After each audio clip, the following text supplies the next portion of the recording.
এখন ঠিক আছে? হ্যাঁ স্যার, এখন ঠিক আছে।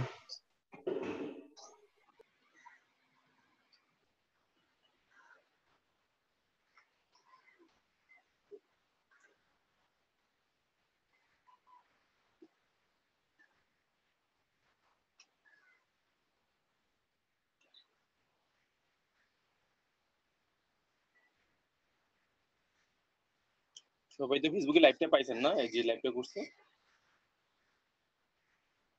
আমি এটা গ্রুপে শেয়ার করে দিছি। ঠিক আছে, thank you.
স্যার। হ্যাঁ বলেন। স্যার বলেন, শুনতেছি। বলছি যে কোথায় কোথায় ক্লিক করেন একটু একটু বলবেন, হ্যাঁ? যেটা আপনাদের শিখতে কাজে লাগবে সেটা নিয়ে বলবো। এখন তো জাস্ট যে টপিকটা নিয়ে শেখাতে চাচ্ছি সেই টপিকটা খুঁজে বার করার চেষ্টা করতেছি। ওই তো স্যার, খোঁজার পরে মানে কোথায় কোথায় গেলেন এটা একটু বলবেন ক্লিয়ারলি, হ্যাঁ? কথা অবশ্যই বলবো।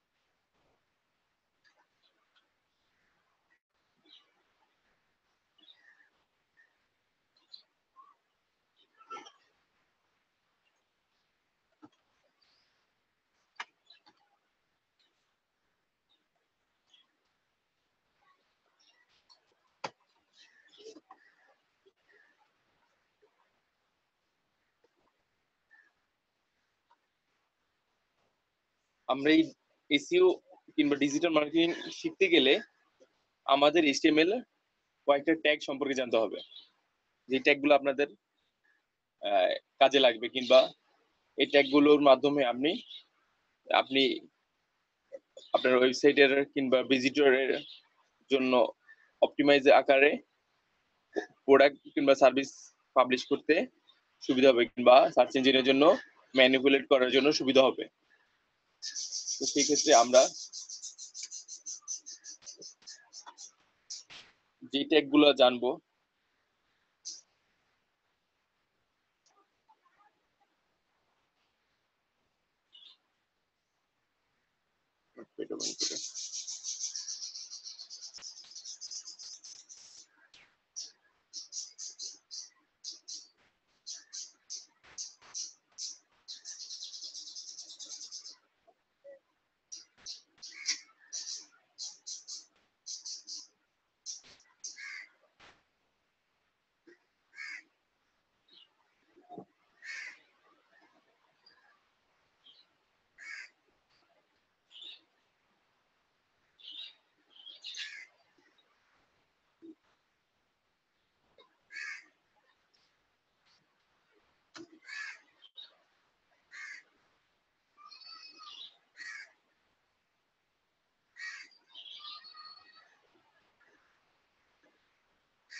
সফটওয়্যারটা একটু সময় নেবে।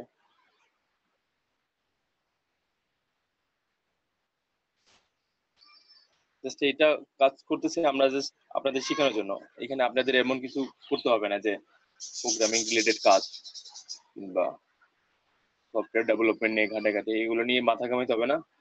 যদি মনে হয় যে আমি নিজে শিখবো, এটা আপনি পরবর্তীতে শিখবেন। আমি আপনাদের জাস্ট কাজগুলো যাতে সহজ করে প্রেজেন্ট করা যায় সেটা নিয়ে কাজ করতেছি।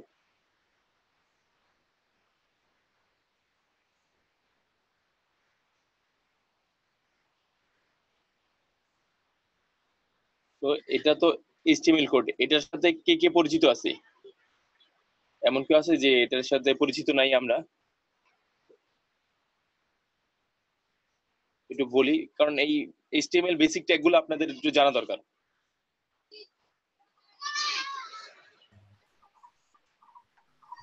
স্যার একটু ধারণা দেন এটা সম্বন্ধে।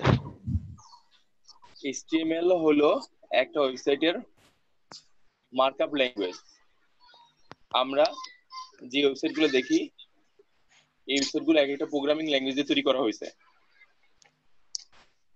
একটা প্রোগ্রামিং ল্যাঙ্গুয়েজ দিয়ে তৈরি করেছে, এবং এইচটিএমএল হলো সে ওয়েবসাইট গুলোর মার্কআপ ল্যাঙ্গুয়েজ। আমরা যদি কোনো একটা প্রোগ্রামিং ল্যাঙ্গুয়েজ, অনেক প্রোগ্রামিং ল্যাঙ্গুয়েজ আছে, আমরা অনেকেই নাম শুনে থাকি প্রোগ্রামিং ল্যাঙ্গুয়েজ। কেউ একদিন বলতে পারবেন কি প্রোগ্রামিং ল্যাঙ্গুয়েজ, কয়েকটা প্রোগ্রামিং ল্যাঙ্গুয়েজের নাম যে আমি জানি কয়টা প্রোগ্রামিং ল্যাঙ্গুয়েজ আছে, এক্সিস্ট করে? কেউ বলতে পারি? যদি প্রোগ্রামিং ল্যাঙ্গুয়েজ সম্পর্কে যদি আপনার আইডিয়া থাকে তাহলে আমি বুঝে নেবো আপনার এই এইচটিএমএল মার্কআপ ল্যাঙ্গুয়েজ সম্পর্কে আইডিয়া আছে।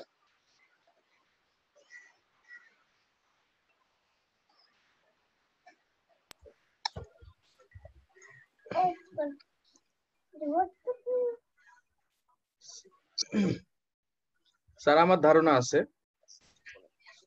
বলেন।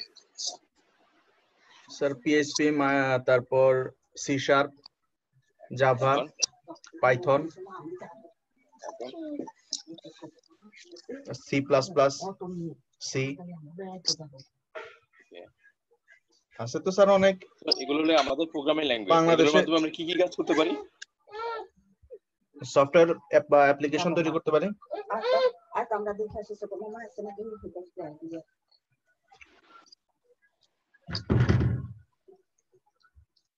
এগুলো তো প্রোগ্রামিং ল্যাঙ্গুয়েজ, এগুলো আসলে এগুলোর মাধ্যমে আমরা কি কি কাজ করতে পারি?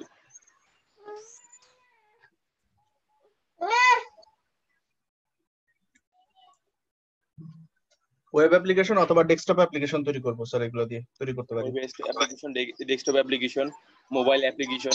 হ্যাঁ, মোবাইল অ্যাপ্লিকেশন। কাজের জন্য সার্ভারের জন্য যে যে ল্যাঙ্গুয়েজ দরকার পড়ে সেই সার্ভারের কাজের জন্য যে ল্যাঙ্গুয়েজ গুলো ইউজ হয় সেগুলো আমাদের কাজে লাগে। তো আমাদের এই প্রোগ্রামিং ল্যাঙ্গুয়েজ গুলো সবগুলো কাজ হয় ব্যাক এন্ডে। ফ্রন্ট এন্ডে আমরা যা দেখি এগুলোকে বলে মার্কআপ ল্যাঙ্গুয়েজ। আর আমাদের যারা ডিজিটাল মার্কেটিং এর কাজ করি তারা সবাই এই মার্কআপ ল্যাঙ্গুয়েজই কাজ করি, আমাদের প্রোগ্রামিং ল্যাঙ্গুয়েজ না জানলেও চলে। তো আপনাদের ওই বিষয়গুলো আইডিয়া দিয়ে রাখতেছি যে আপনাদের বেসমেন্ট যাতে ক্লিয়ার থাকে, যে আসলে একটা ওয়েবসাইটে কি থাকে। একটা ওয়েবসাইটে কন্টেন্ট থাকে, কোড থাকে। কোড কি ধরনের থাকে? মার্কআপ ল্যাঙ্গুয়েজের কোড থাকে আর আপনার প্রোগ্রামিং ল্যাঙ্গুয়েজের কোড থাকে। তো আপনি যদি এখানে আসেন, কন্ট্রোল ইউ দেন, একটা ওয়েবসাইটে যত এইচটিএমএল আর সিএসএস ট্যাগ আছে এগুলো আপনি দেখতে পাবেন। দেখেন এই যে এইখানে লিঙ্ক দিয়ে সিএসএস গুলো লিঙ্ক করা আছে, লিঙ্ক দিয়ে সিএসএস গুলো লিঙ্ক করা আছে, সিএসএস এর যে ফাইলগুলো আছে। প্রথমে একটা ওয়েবসাইট যখন লোড হয় তখন সে এইচটিএমএলটা আগে লোড নেয়, কারণ এইখানে এই পেজগুলোতে প্রথমে এইচটিএমএল ব্রাউজার ক্রল করতে পারে কিংবা ব্রাউজার লোড নিতে পারে। কারণ হলো এই লিঙ্কের থ্রুতে যখন একটা ওয়েবসাইটের ভিজিটর আসে তখন ব্রাউজার প্রথমে এই যে এইচটিএমএল ট্যাগ গুলো লোড নেয়, তারপর সে এই সিএসএস গুলো লোড নেয়। তারপর একটা ওয়েবসাইট আপনার সাথে ভিজিবল হয়। মাঝে মধ্যে অনেক সময় দেখেন না ইন্টারনেট স্পিড স্লোর কারণে ওয়েবসাইটে ভেঙে ভেঙে আসে, খালি যে এই ছোট ছোট লেখাগুলো ভিজিবল আসে কিন্তু কোনো ডিজাইন আসে না, তাই না? মাঝে মধ্যে এরকম হয় না যখন স্পিড কম থাকে? তো এই কারণেই হয় যে আপনার ওয়েবসাইটে এইচটিএমএল টা লোড নিতে পারছে, সিএসএস টা লোড নিতে পারে নাই, কিংবা যে কোডগুলো লোড নিতে পারে নাই। আমরা এখানে ওয়েব ডেভেলপমেন্ট শিখতে আসি নাই, কিংবা আমরা এখানে ডিজাইনও শিখতে আসি নাই।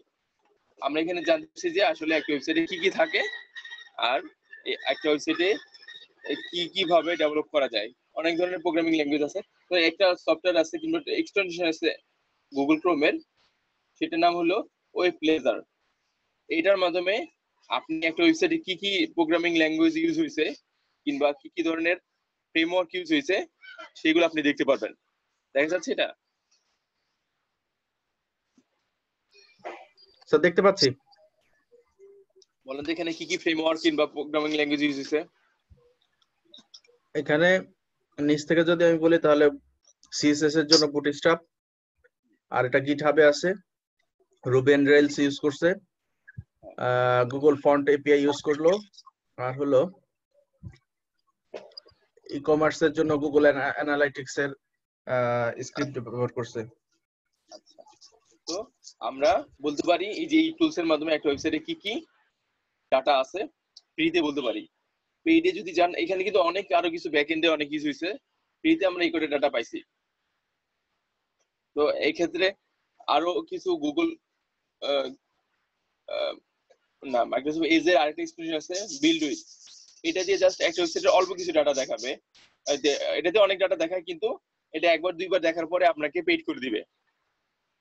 ধরেন আমি এখান থেকে ওয়েবসাইটে যে বিল্ড উইথ কিন্তু যাই, লোড নিতে সময় নেবে।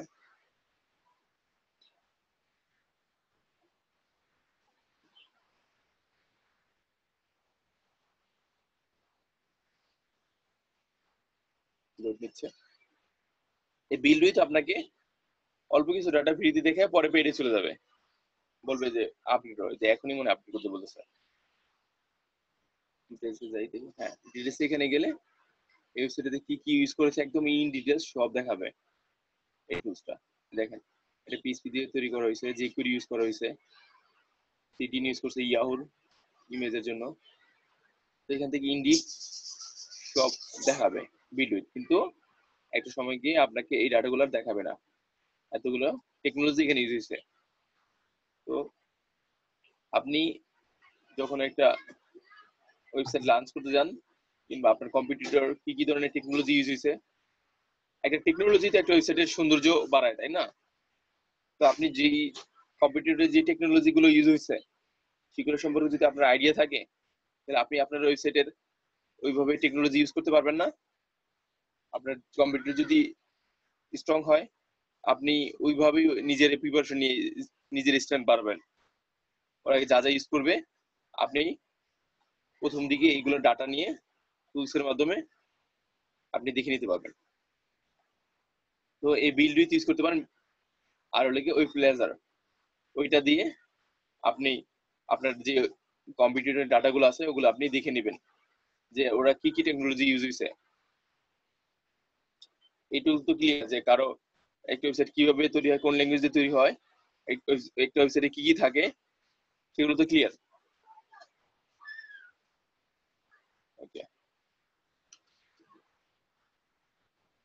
তো আমরা বলছিলাম যে আমাদের ডিজিটাল মার্কেটিং শিখতে হলে বেশ কিছু ট্যাগ, এইচটিএমএল ট্যাগ সম্পর্কে আমাদের জানতে হবে, যেগুলো আমাদের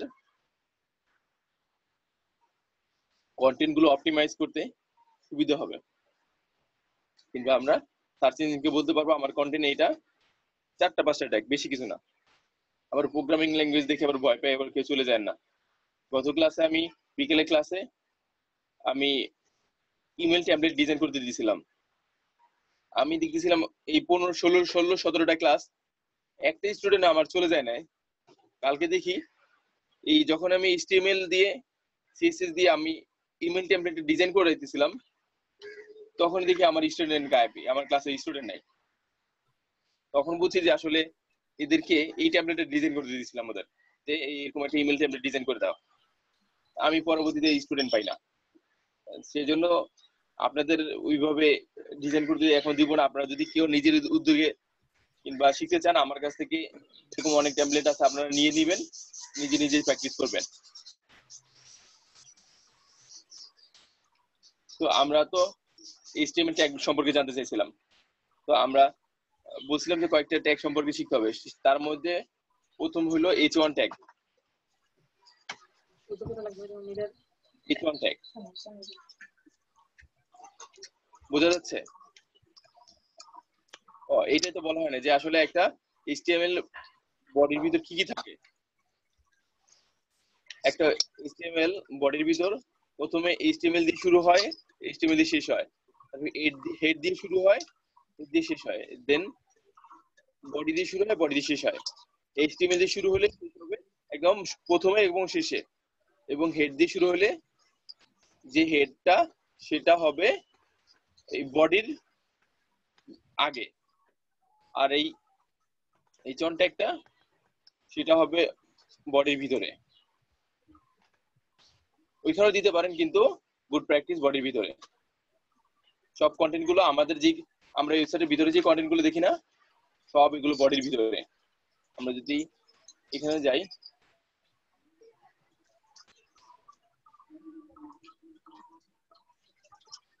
দেখেন বডি লিখে সার্চ দেওয়ার পরে ক্লোজিং বডি,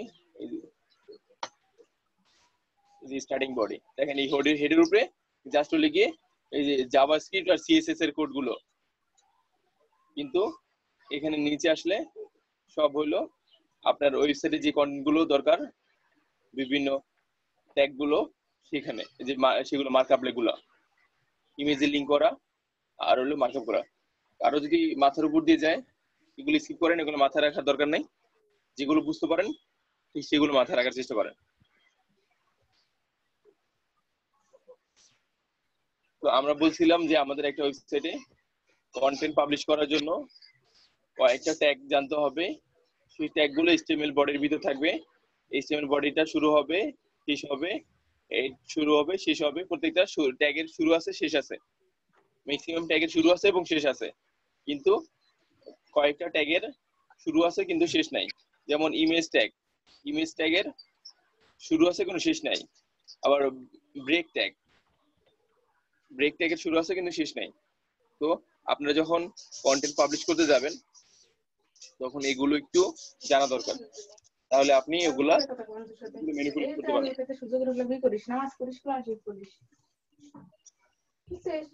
তো মোবাইল টিপছি না, কিন্তু আর মোবাইল টিপছি না বসে বসে রাখি। এখানে দেখেন H1 ট্যাগ, H1 ট্যাগ হলো একটা ওয়েবসাইটের সবচেয়ে বড় ট্যাগ। আবার এটা একটু ডুপ্লিকেট করি।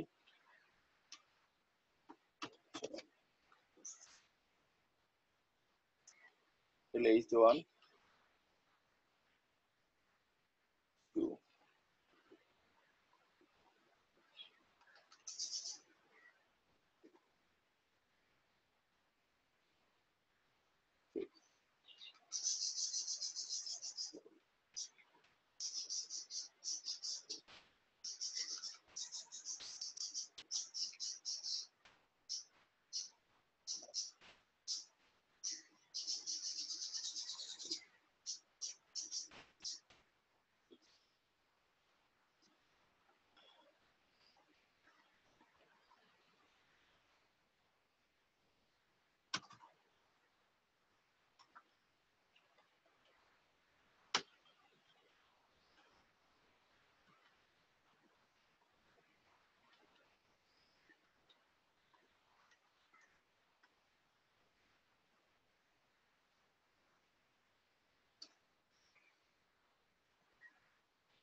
এখানে সেভ করলাম না।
এখান থেকে স্প্লিট করে দেখা যাবে, তো এখান থেকে ডিজাইনটা দেখা যাবে। যাক, আমাদের যতটুকু টার্গেট এটা দেখে নিই।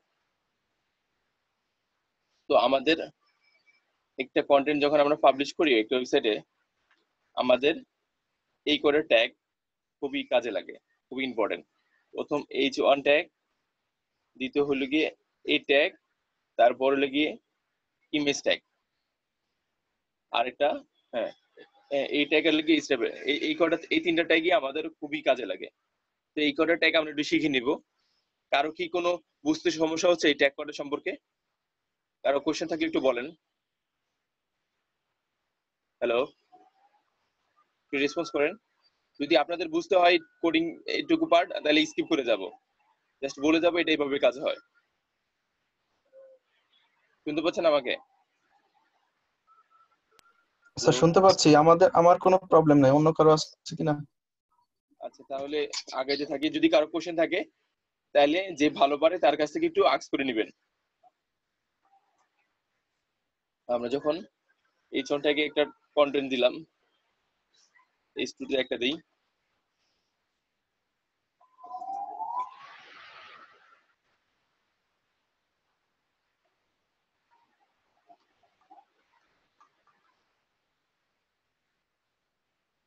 ডিজাইন যে দেখি, আমরা কিন্তু এই চ্যানেলের জন্য সবচেয়ে বড় একটা টাইটেল পাইছি। H2 তে একটু ছোট, H3 তে আরেকটু ছোট, H4 আরেকটু, H5 এ আরেকটু, H6 এ আরেকটু ছোট। তো মোটামুটি এই কটা সাইজের কন্টেন্ট আমরা পাইছি, তাই না? তো আমরা যখন এই কন্টেন্ট গুলো ঠিক একইভাবে একটা ওয়েবসাইটে দিব, তখন এই কন্টেন্ট গুলো ক্রল করার জন্য সার্চ ইঞ্জিন আসবে, এবং সার্চ ইঞ্জিনকে আপনাকে অ্যালাউ করে দিতে হবে। ও রোবট ডক্স টিএসটি, গুগল ওয়েবমাস্টার টুল, এগুলোর মাধ্যমে অনেক কাজ করতে হবে। যখন আমরা ডিপ আলোচনা করব, বুঝে যাব কিভাবে কন্টেন্ট পাবলিশ করতে হয়, তখন ওগুলো নিয়ে আমরা আলোচনা করব যে কিভাবে গুগলকে ডাকতে হয়, কিংবা গুগল কোন পেজটা ক্রল করবে, কোন পেজটা ক্রল করবে না, কোনটা ইন্ডেক্স হবে, কোনটা ইন্ডেক্স হবে না, এসব গুগলকে বলে দিতে হবে। ওগুলো নিয়ে পরে আলোচনা করব। আপনাদের কনসেপ্ট ডেভেলপ করি যেগুলো আসলে আপনাদের প্র্যাকটিক্যাল লাইফে অ্যাপ্লাই করতে পারবেন। আমরা যখন শুরু করি শিখি, তখন অনেক কিছুই শিখছি যেগুলো আসলে প্র্যাকটিক্যাল লাইফে খুবই কম অ্যাপ্লাই হয়েছে। এই জন্য আপনাদের এই টপিক গুলো শিখাচ্ছে যে এগুলো প্র্যাকটিক্যাল লাইফে সবচেয়ে বেশি অ্যাপ্লাই হবে, এবং এগুলোর নিয়মিত অ্যাপ্লাই করতে হবে আপনাদের। দেখা যাচ্ছে আপনারা প্রতিদিনের কাজের তালিকা এগুলো পড়ে যাবে, যে এরকম একটা ট্যাগের মধ্যে বড় দিকে একটা টাইটেল দেওয়া, সুন্দর মতো ডিসক্রিপশন দেওয়া, কন্টেন্ট দেওয়া, এগুলো রেগুলার কাজের মধ্যে পড়ে যাবে।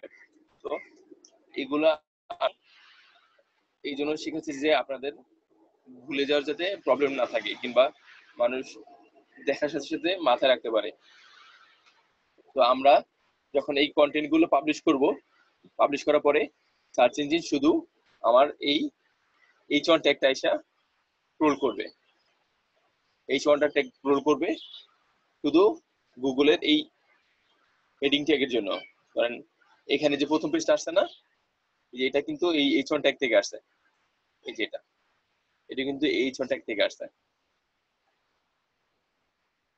এই H1 ট্যাগ আপনি ওয়েবসাইটে ধরেন কোড করেও বসাইতে পারেন, অথবা যে সিএমএস বানাবেন ইউজ করবেন সেই সিএমএস এর মাধ্যমে করতে পারেন। তো এটা আপনার উপরে ডিপেন্ড। কিন্তু আপনি যখন ওয়ার্ডপ্রেসে কিংবা কোনো পেজ বিল্ডারে আপনি কন্টেন্ট গুলো পাবলিশ করবেন, তখন কিন্তু আপনাকে H1 এর অপশনটা দিবে এই টাইটেল বসানোর জন্য। এরকম একটা H1 ট্যাগ দিয়ে দিবে যে তুমি কি H1 ট্যাগে দিতে চাচ্ছ, H2 তে দিতে চাচ্ছ না H3 তে দিতে চাচ্ছ। তো আপনি তখন ডিটারমাইন করে দিবেন আমার কন্টেন্টে এটা গুগল ইন্ডেক্স হবে, এটার জন্য আমি কষ্ট করে কিওয়ার্ড রিসার্চ করছি, এই কিওয়ার্ডটা গুগল ইন্ডেক্স হবে, সেজন্য আমি H1 দিতে চাই। এবং বডির ভিতর অনেক কন্টেন্ট থাকতে পারে। তো এখানে আমরা যদি পি ট্যাগ দেই,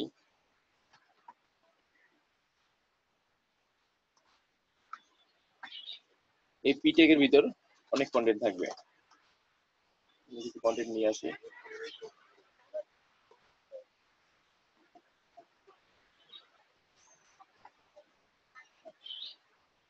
আমরা তো গত ক্লাসে কন্টেন্ট অপটিমাইজেশন শিখছি, কিভাবে কন্টেন্ট লিখতে হবে, কিভাবে কন্টেন্ট রিরাইট করতে হবে, এগুলো তো গত ক্লাসে আমরা শিখছি। যারা যারা দেখি নাই বারবার করে বলি ওটা দেখে নেই, ওটা কিন্তু বেসমেন্ট।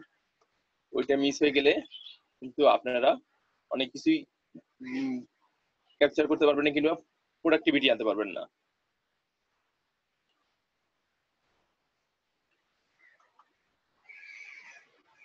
তো এই যে এখানে কন্টেন্ট চলে আসলো আমার।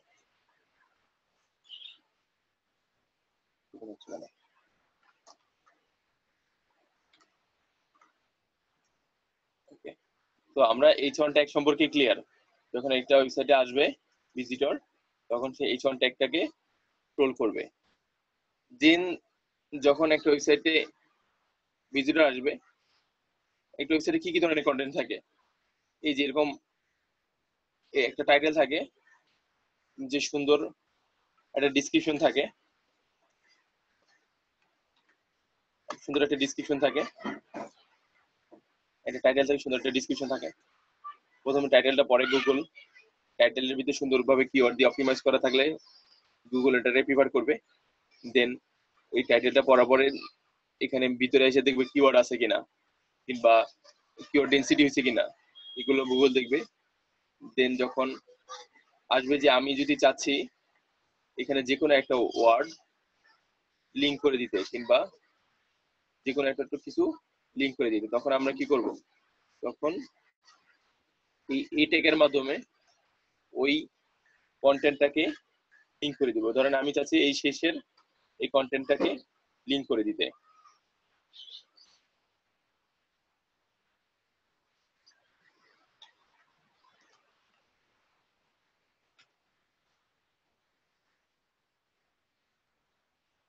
এই কন্টেন্টটা আমি লিঙ্ক করে দিতে, যে আমার এই কন্টেন্টের সার্চ ইঞ্জিন এসে কিংবা ভিজিটর এসে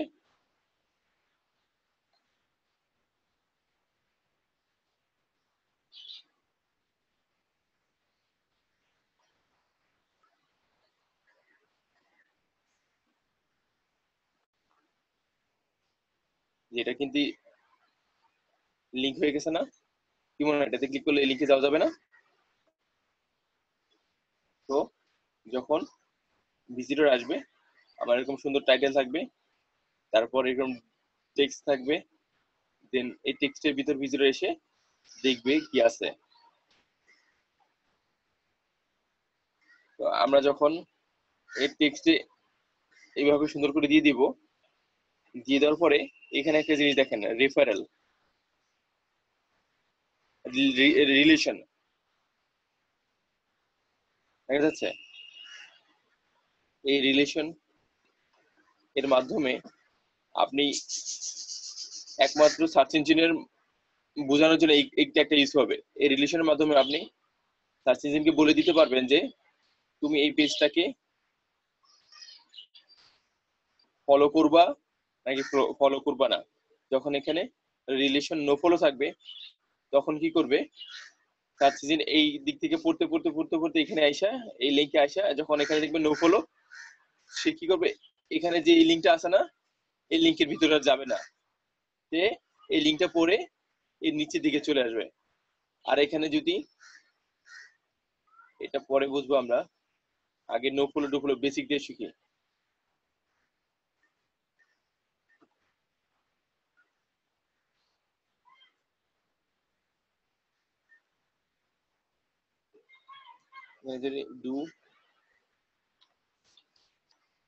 যদি ডু ফলো দিয়ে দিতাম,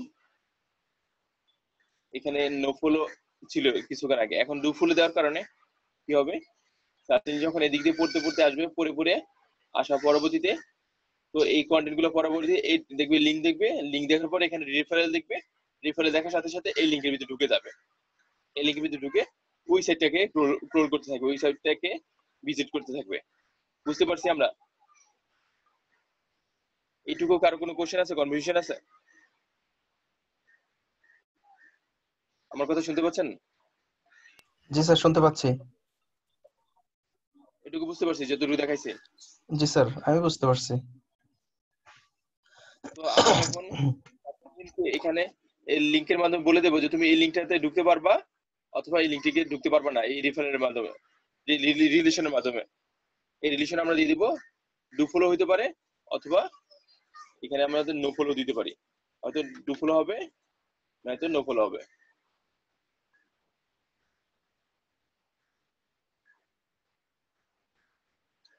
আমরা নো ফলো করতে পারি ইচ্ছা করলে।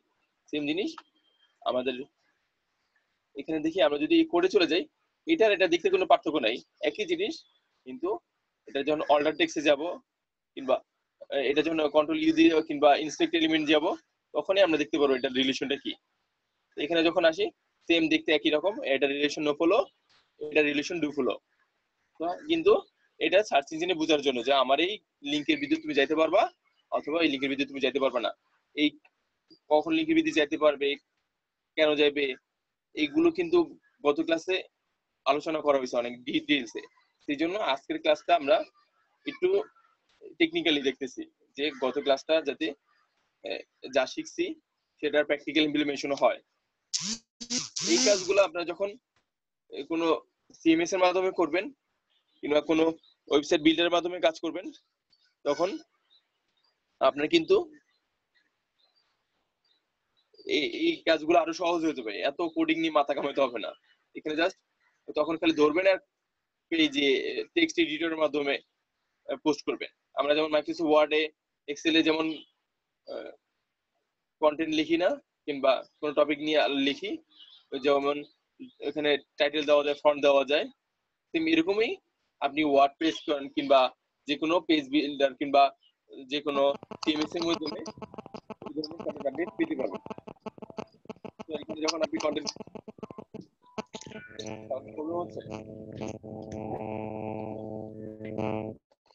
সাউন্ডের প্রবলেম হচ্ছে আপনাদের?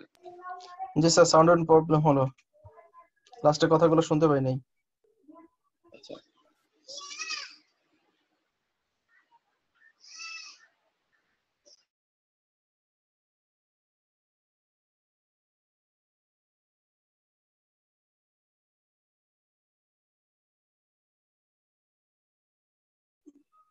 হ্যালো, আমি একটু কানেকশনটা দেখি কি সমস্যা, ফোন আসছিল মেবি।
তো আমরা টেক্সটের ক্ষেত্রে আসলে কিভাবে গুগলের সাথে বিহেভ করতে হবে কিংবা সার্চ ইঞ্জিনের সাথে বিহেভ করতে হবে সেগুলো আমরা এখানে শিখে ফেললাম।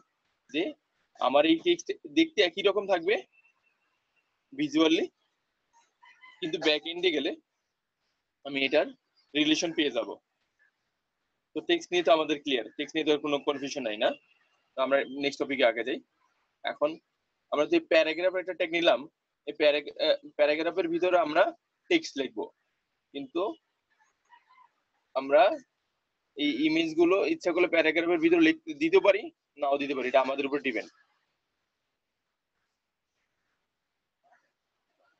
এখন এই যে ইমেজ ট্যাগ, দেখি এই যে ইমেজ ট্যাগটা আমি কিন্তু একটা ইমেজ দিচ্ছি, দেখছেন এখানে আমি এটা সোর্স নিয়ে একটা ইমেজ দিচ্ছি। ইমেজ ট্যাগটা কিন্তু ক্লোজিং ট্যাগ আছে, স্টার্টিং ট্যাগ আছে, কিন্তু কোনো ক্লোজিং ট্যাগ নাই। জাস্ট আমরা ইমেজটা শুরু করছি, এটা আর শেষ হবে না। এখানে জাস্ট এই একটা স্ল্যাশ চিহ্ন দিয়ে অ্যারো দিয়ে দিলে আমাদের এটা লিঙ্কটা। এখন আমরা যখন একটা ইমেজ ট্যাগ দিই, ইমেজ ট্যাগের ভিতর এই অল ট্যাগ যদি আমরা নাও দেই, এই যে এটা দেই, ডিজাইনে চলে যাই, দেখেন আমার ইমেজটা কিন্তু আছে। আমি অল ট্যাগ না দিলেও আমার ইমেজটা কাজ করবে। এই অল ট্যাগটা আমরা ইউজ করি এই জন্যই, যাতে সার্চ ইঞ্জিন আমার এইটা সম্পর্কে এসে বলতে পারে যে আসলে এটা কি, এটা ইমেজ থেকে। সার্চ ইঞ্জিন কিন্তু সব সার্চ ইঞ্জিন কিন্তু গুগলের মধ্যে স্মার্ট না যে আইসা তোমার ইমেজটা পড়ে নিয়ে যাবে এর ভিতর কি আছে। গুগলের ওসিআর ফ্যাসিলিটি আছে হয়তো, কিন্তু অন্যান্য সার্চ ইঞ্জিনের সবগুলোর ভিতরে কিন্তু ওসিআর ফ্যাসিলিটি নাই। আপনি খালি গুগল ইন্ডেক্স করবেন, অন্য কোথাও করবেন না, এটা তো আপনার ভিজিটর পাওয়ার জন্য পজিটিভ সাইন না। আপনি ভিজিটর সব জায়গা থেকে পেতে পারেন, গুগল থেকে পেতে পারেন, বিং থেকে, ইয়াহু থেকে, যেখানে যান সেখান থেকে।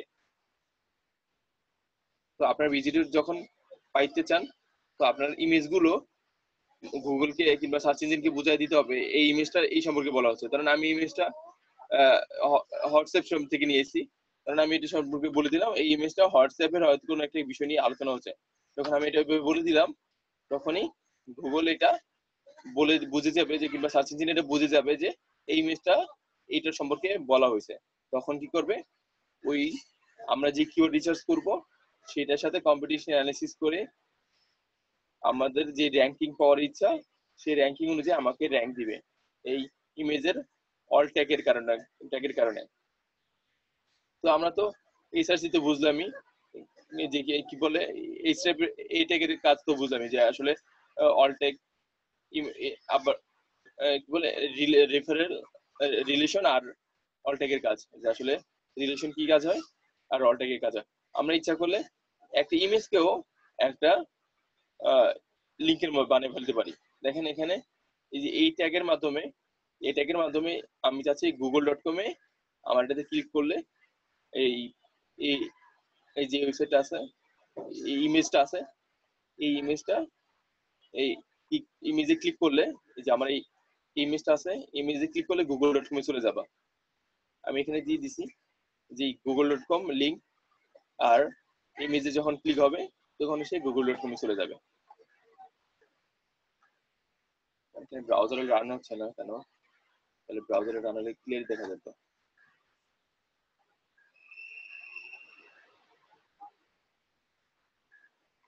ফাইল লোকেশন এই দেখেন, আমি যখন এই যে এইটাতে ক্লিক করতেছি আমার কিন্তু গুগলে চলে যাচ্ছে। ওই সেম জিনিসই আমি এখানে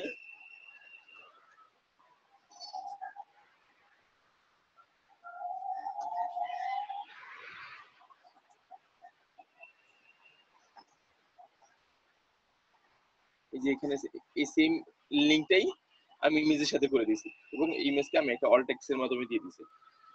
এবং এখানে ইচ্ছা করলে এইটাকে আমি একটা রিলেশন দিতে পারতাম যে ডু ফলো হবে না নো ফলো হবে ইমেজটাকে। তো আপনারা এগুলো বাকিগুলো ঘাটাঘাটি করে নিন। দেন এইটুকু কারো কোনো কোশ্চেন আছে? কারো কি প্র্যাকটিস করার জন্য সময় দেওয়া লাগবে? এইটুকু একটু প্র্যাকটিস করে নিবেন, যতটুকু করলাম 10 মিনিটের ভিতরে প্র্যাকটিস করা যাবে। আমি উইন্ডোটা ওপেন রাখি, আপনারা দেখে দেখে প্র্যাকটিস করে নেন। শোনা যাচ্ছে আমার কথা? জি জি স্যার, শুনতে পাচ্ছি। আপনারা দেখে দেখে প্র্যাকটিস করে নেন এখান থেকে, ঠিক আছে? জি স্যার। প্র্যাকটিস করেন, কমপ্লিট হলে আমাকে নক দিন।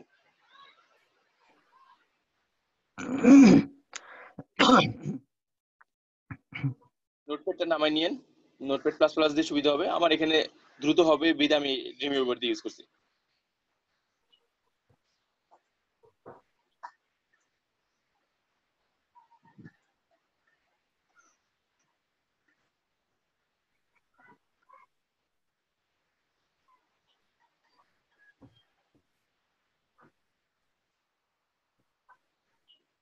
কমপ্লিট হয়ে গেলে আমাকে নক দিন।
আসলাম ভাই হয়ে গেছে?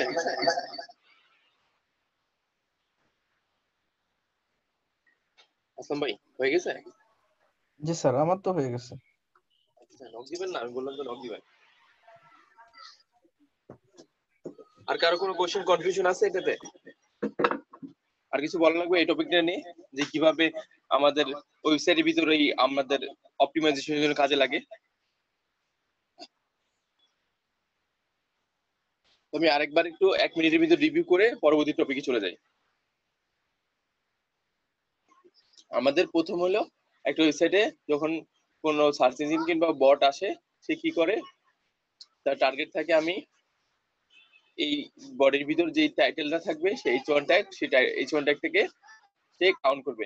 এখানে দেখেন এই যে টাইটেল নামের আরেকটা ট্যাগ আছে, এই ট্যাগটা কিন্তু কাজে লাগে যখন আমরা ব্রাউজারে যাই।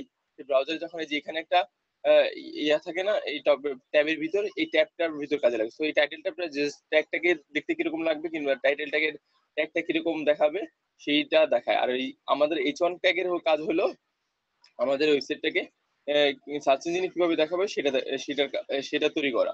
আর সিএমএস এর মাধ্যমে অনেক প্লাগইন আছে যেগুলো এসইও অপটিমাইজেশনের জন্য কাজে লাগে। সেই প্লাগইন গুলো দিয়েও আমরা এই এই H1 ট্যাগ সেট করতে পারি। তারপর আমরা মেটা ডেসক্রিপশন সেট করতে পারি ওই প্লাগইনের মাধ্যমে। আমরা জাস্ট এখান থেকে বেসিক কভার করে নিতেছি, পরবর্তীতে সিএমএস এর মাধ্যমে অনেক কিছু ডিপলি আরো নিজে শিখে নিতে পারবেন। তো এখান থেকে আমরা এখানে বুঝতে পারলাম যে একটা ওয়েবসাইটের ভিতরে যখন কন্টেন্ট দিব, কন্টেন্টের ভিতরে H1 ট্যাগ, দেন দিতে হলো এ ট্যাগ। এই ট্যাগের মাধ্যমে আমরা এই ট্যাগের মাধ্যমে আমরা কি করতে পারি, লিংক করতে পারি একটা যে কোনো একটা পেজকে কিংবা ইমেজকে কিংবা যে কোনো একটা টেক্সটকে আমরা লিংক করতে পারি। লিংক করার টু ফলো হইতে পারে, নো ফলো। লিংকটা ডু ফলো হবে অথবা নো ফলো হবে। নো ফলো হলে সেই লিংকটা সার্চ ইঞ্জিন ক্রল করে ওই পেজের ভিতরে যাবে না। ডু ফলো হলে সার্চ ইঞ্জিন এই টেক্সট পড়ার পরবর্তীতে এই লিংকে ক্রল করবে, ক্রল করে দেন ওই পেজের ভিতরে চলে যাবে। এখন চলে কি বল, এক্সটার্নাল লিংক ডু ফলো হবে না নো ফলো হবে। গত ক্লাসে আলোচনা করছি, ওই ক্লাসটা একটু রিভিউ করি। আর যে মাইকটা মিউট করে রাখি। না, প্রশ্ন করলে তাসলিমা খাতুনের, হ্যাঁ হয়েছে।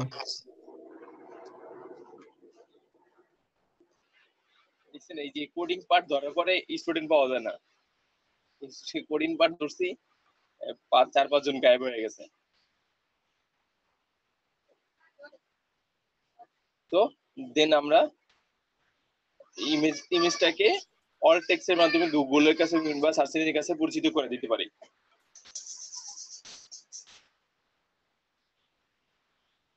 ওকে, এটা কভার করে দিই, ক্লোজ করে দিই।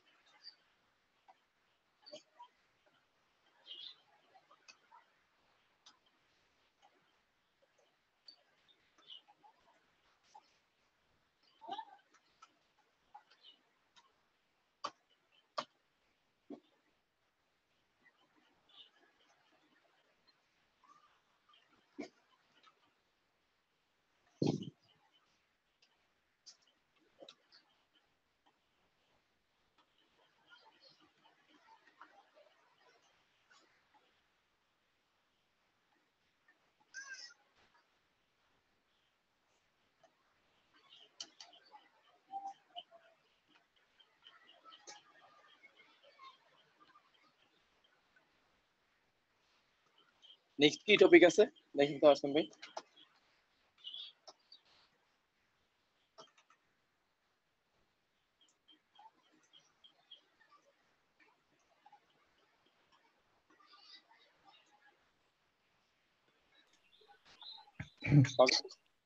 Sir, 6-day unit of competency তে আছে sir development of image and video content. Lesson 1 এ আছে exploring features of image and video content making tools. Example: Canva, Sketch, PictoChart, Magix, photo designer. আর video content হিসেবে second সেশনে video content creation tools হিসেবে আছে Camtasia and video maker FX, video content editing and publishing. তো image and video content তৈরি করতে হবে আমাদের। তো এই ক্ষেত্রে exploring feature image video content making tools Canva most use হয়। স্কেচটা ইউজ হয়, স্কেচটা উইন্ডোজ এর যে সফটওয়্যারটা আছে ওইটা মেবি পেইড, আর কি দুইটাই পেইড, কিন্তু অনলাইন ভার্সনটা হয়তো ফ্রি আছে মেবি। আর ক্যানভাটা সবচেয়ে বেশি ইউজ হয়। ক্যানভা ইউজ করছেন আগে কখনো? আমি ক্যানভাটা একবার একবার মানে ইয়ে করছি, জাস্ট ওপেন করে একটু ড্রাগ আচ্ছা এন্ড তাহলে ড্রপ করে টানাটানি করলাম আর কি, এরকম। ক্যানভাটা এখানে জিকাটা আছে, ম্যাক্সিমাম মেবি ফ্রি। এগুলো একটু প্র্যাকটিস করেন, দেখা যাচ্ছে আপনি যদি ফটোশপ নাও পারেন এগুলো দিয়ে আপনি সুন্দর সুন্দর হাই কোয়ালিটি ইমেজ তৈরি করে ফেলতে পারবেন আপনার কন্টেন্টের জন্য। একটু প্র্যাকটিস করে এখানে প্র্যাকটিস কমপ্লিট হয়ে গেলে আমাকে আবার নক দিন যে কমপ্লিট হয়ে গেছে, তাহলে স্ক্রিন শেয়ার দিয়ে করেন, কোনো কিছু লাগলে আমরা দেখতে পারবো। স্যার আপনি যদি একটু এই যে, হ্যালো হ্যাঁ বলেন। স্যার, আপনি যদি একটু ওই যে স্কেচ বা ক্যানভা একটা দেখায় দেন একটু একটা, ক্যানভাটা দেখে দিব। হ্যাঁ স্যার একটা ডিজাইন করে দেখায় দেন তাহলে স্যার বেটার হয়। ক্যানভাটা লগইন আছে কিনা।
সময় নিচ্ছি কেন?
তো আমরা যখন দেখতে পাচ্ছি, আসাম ভাই, হ্যালো, জি দেখতে পাচ্ছি। যখন ক্যানভাতে সাইন আপ করবো, আমার আগে লগ ইন করা ছিল না, কোনটা দিয়ে লগ ইন করছিলাম ভুলে গেছি, নতুন একটা করা লাগছে। তো আপনারা এখানে জিজ্ঞেস করবো how do you will be use for Canva. তো এখানে দেখা যাচ্ছে teacher, student, personal, small business, large company, non profit city. তো আপনি কোনটার জন্য করতে যাচ্ছেন?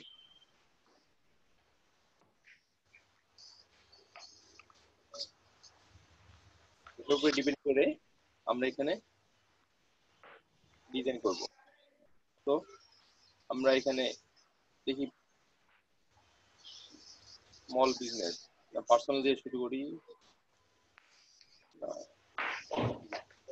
বিভিন্ন টাইপ আছে। ধরেন আপনি ইচ্ছা করলে পেইড ভার্সন, ই ভার্সন, তো আপনি ওইভাবে ডিজাইন করতে পারবেন। তো এখানে বিভিন্ন ধরনের টেমপ্লেট ফরম্যাট দেওয়া আছে।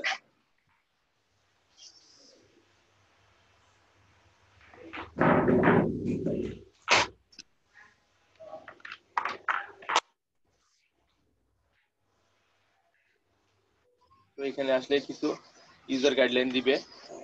You can add on page and fast select template page add it, বিভিন্ন ধরনের।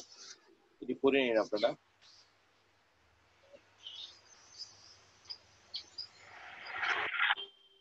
তো তাহলে আমি এই টাইপের একটা ইমেজ নেব।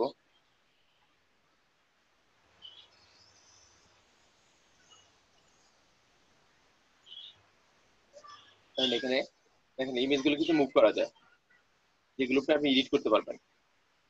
এখান থেকে যে কোনো ইমেজ নিলেন, ইমেজ নিয়ে আপনি দেখেন প্রত্যেকটা আইটেম এখান থেকে মুভ করতে পারবেন। ইচ্ছা করলে আপনি এগুলো এডিট করতে পারবেন। এখানে কি দেওয়া যায় বলেন? এখানে এই টেক্সটগুলো আপনি এডিট করে আপনি আপনার ওয়েবসাইটে পাবলিশ করতে পারবেন। ইচ্ছা করলে ইমেজটা কপি করে নিচে আরেকটা বানাতে পারবেন, অথবা যেটা কপি করছেন সেটা ইচ্ছা করলে এখানে ডিলিটও করে দিতে পারেন। এখানে ইচ্ছা করলে আরো নিউ পেজ অ্যাড করতে পারেন। সবচেয়ে সুন্দর ফিচার এই যে ইমেজগুলো চেঞ্জ করা যায়। আবার ইচ্ছা করলে আপনি এখান থেকে বিভিন্ন ফন্ট সাইজ, ফন্ট অ্যাড করতে পারবেন এবং বোল্ড, তারপরে নিজে আন্ডারলাইন টেক্সট, কালার, এগুলো অ্যাড করতে পারবেন। ইচ্ছা করলে আমি এই কালারটারে এই কালার করে দিতে পারি, এই কালারটা করে দিলাম অ্যাডজাস্ট হচ্ছে। আপনি ইচ্ছা করলে টেক্সট কালার দিতে পারবেন, তারপর টেক্সট পজিশনে দিতে পারেন।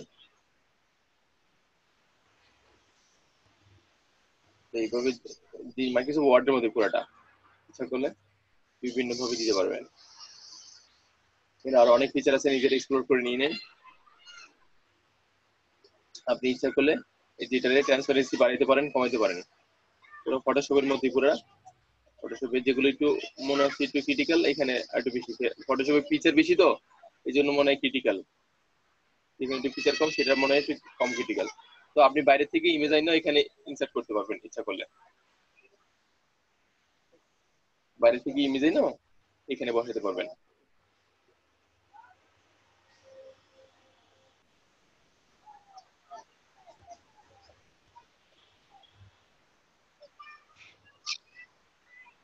সেগুলো ফুল স্ক্রিন করে ওইটার কাজ করতে পারেন, দেখতে পারেন যাতে কিরকম দেখাবে।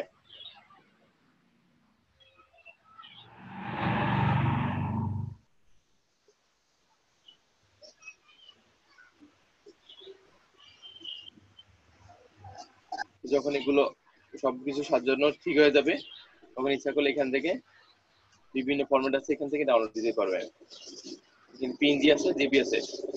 জেপিজি দিলে আপনি ব্যাকগ্রাউন্ড যদি ট্রান্সপারেন্ট থাকে সেটা পাবেন না, পিএনজি দিলে ব্যাকগ্রাউন্ড ট্রান্সপারেন্ট থাকলে সেটা পাবেন।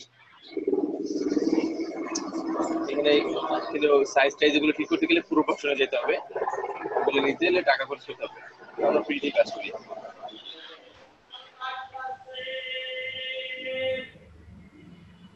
দিলাম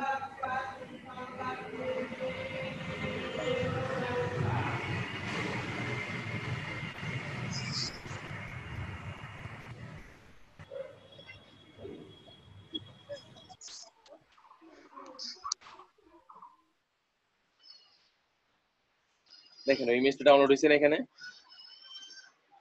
ওইভাবেই ইচ্ছা করলে এখান থেকে আমরা কিন্তু টেক্সট এডিট করে এখানে বসাতে পারতাম। পারা যাবে কি না ক্যানভা দিয়ে?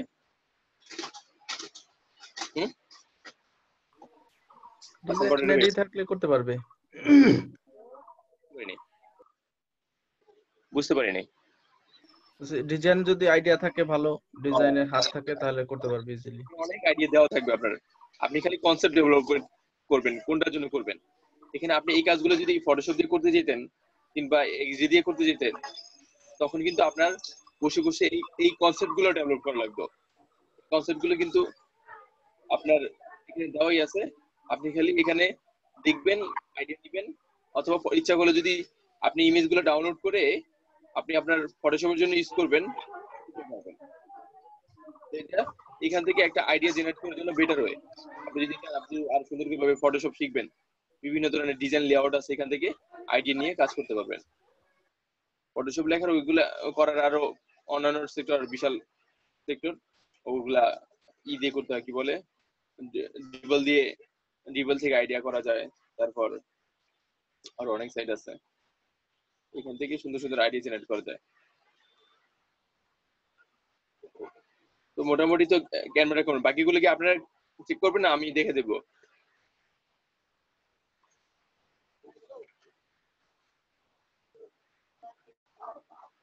বেটার হয় ফটোশপটা নিজে নিজে শিখে ফেলা। ফটোশপটা নিজে নিজে শিখে ফেললে কাজগুলো আরো নিজের মতো করে করা যায়, সহজ হয়ে যায়।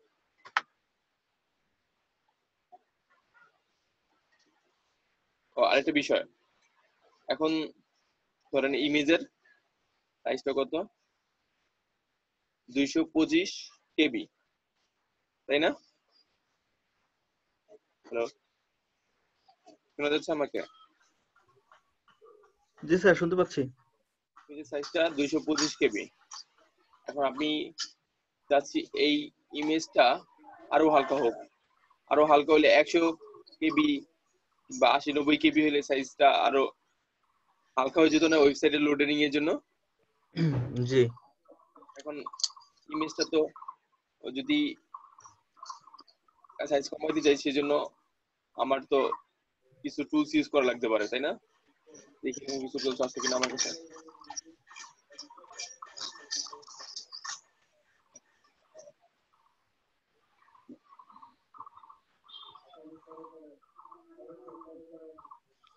এখানে এই দুইটা, যে compress image for JPG and PNG, এটা আর লিগে পোস্ট না, এই যে টাইনি পিএনজি, এই দুইটা আপনার ইমেজকে সাইজ ছোট করে দিবে। এটা দিয়ে একসাথে আপনি 50টা ইমেজ আপলোড করে ইমেজ সাইজ করতে পারবেন। দেখি আপলোড করে, এটা সাইজ ছিল 225 কেবি, আপলোড করে দেখি কত করে। আচ্ছা, ইমেজ কপি, এটা তো চেক করা কি দেখছিলাম না? জি।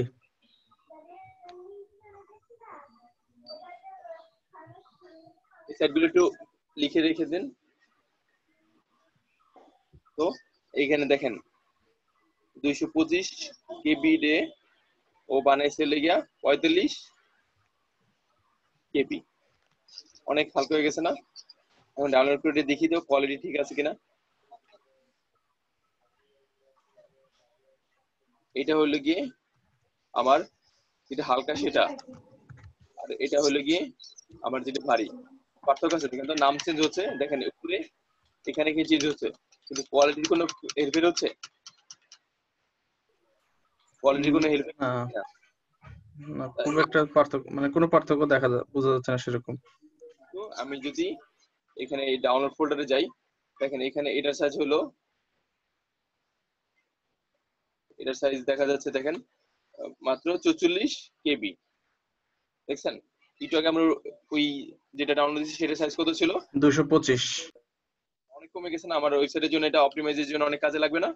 আমার অবশ্যই ওয়েবসাইটে লোডিং স্পিড বাড়বে, ওয়েবসাইটের লোডিং স্পিড কমবে, ধরেন যেখানে লোডিং টাইম কমবে, স্পিড বাড়বে আর কি, দ্রুত ওয়েবসাইটে লোড হবে।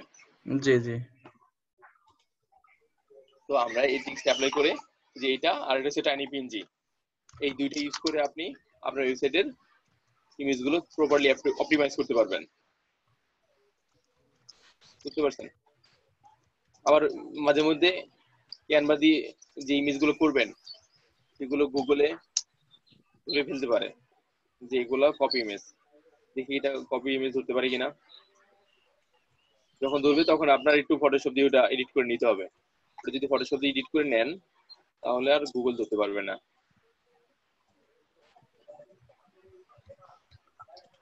এটা ধরতে পারে না, দেখতে তো বললাম।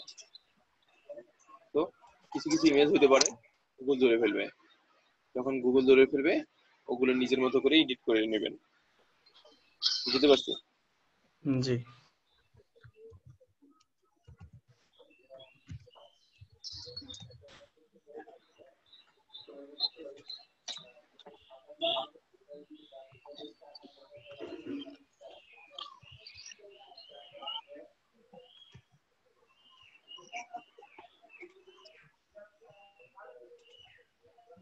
নেক্সট কি টপিক আছে?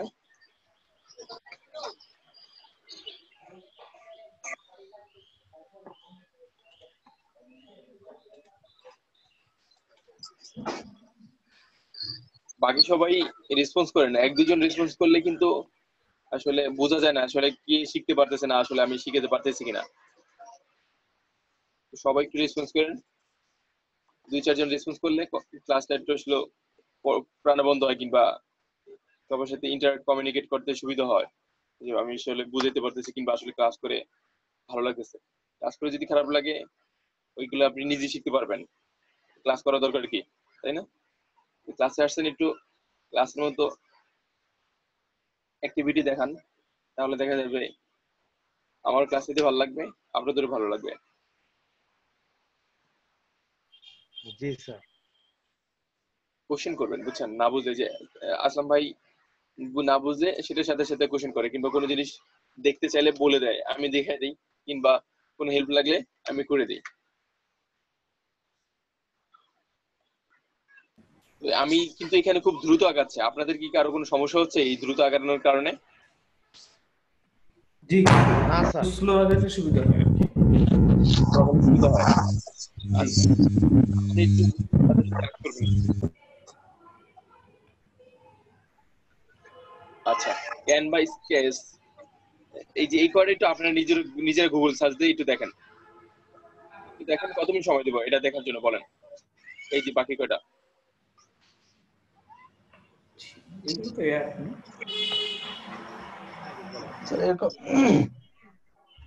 স্যার সবগুলোই স্যার ওই ক্যানভার মতোই, স্কেচ, পিকটোচার্ট, তারপর ম্যাগিক্স, ফটো ডিজাইনার, সবই একই।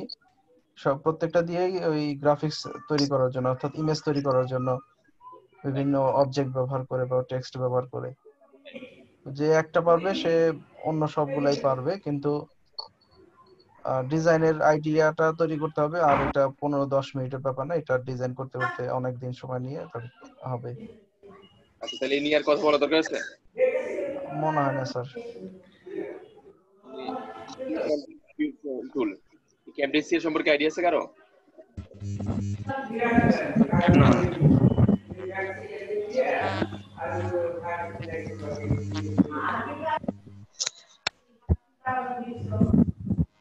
স্যার প্রচন্ড শব্দ হচ্ছে, উষ্ণকর মনে হয়।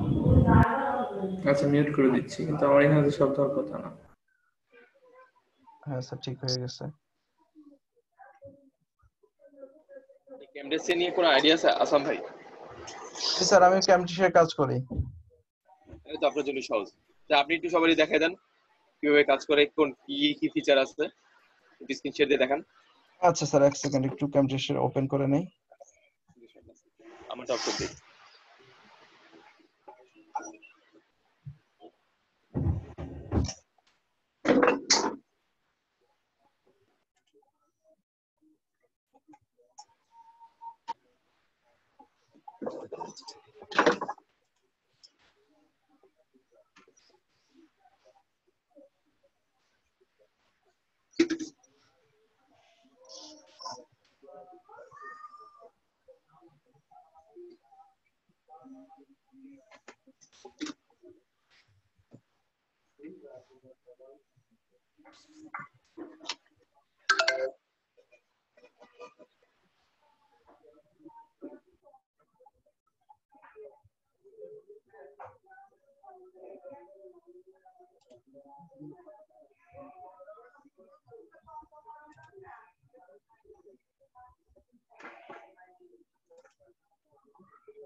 এমনিসি একটু একটা ভারী সফটওয়্যার, এটা চালাতে পিসি কনফিগারেশন একটু ভালো লাগে, কম হলেও 4 GB র্যাম হলে ভালো।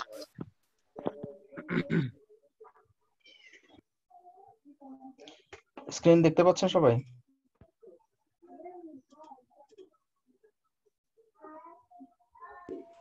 লোডিং হচ্ছে না, এখন দেখা যাচ্ছে না, বন্ধ হয়ে গেছে, আবার আবার ট্রাই করেন।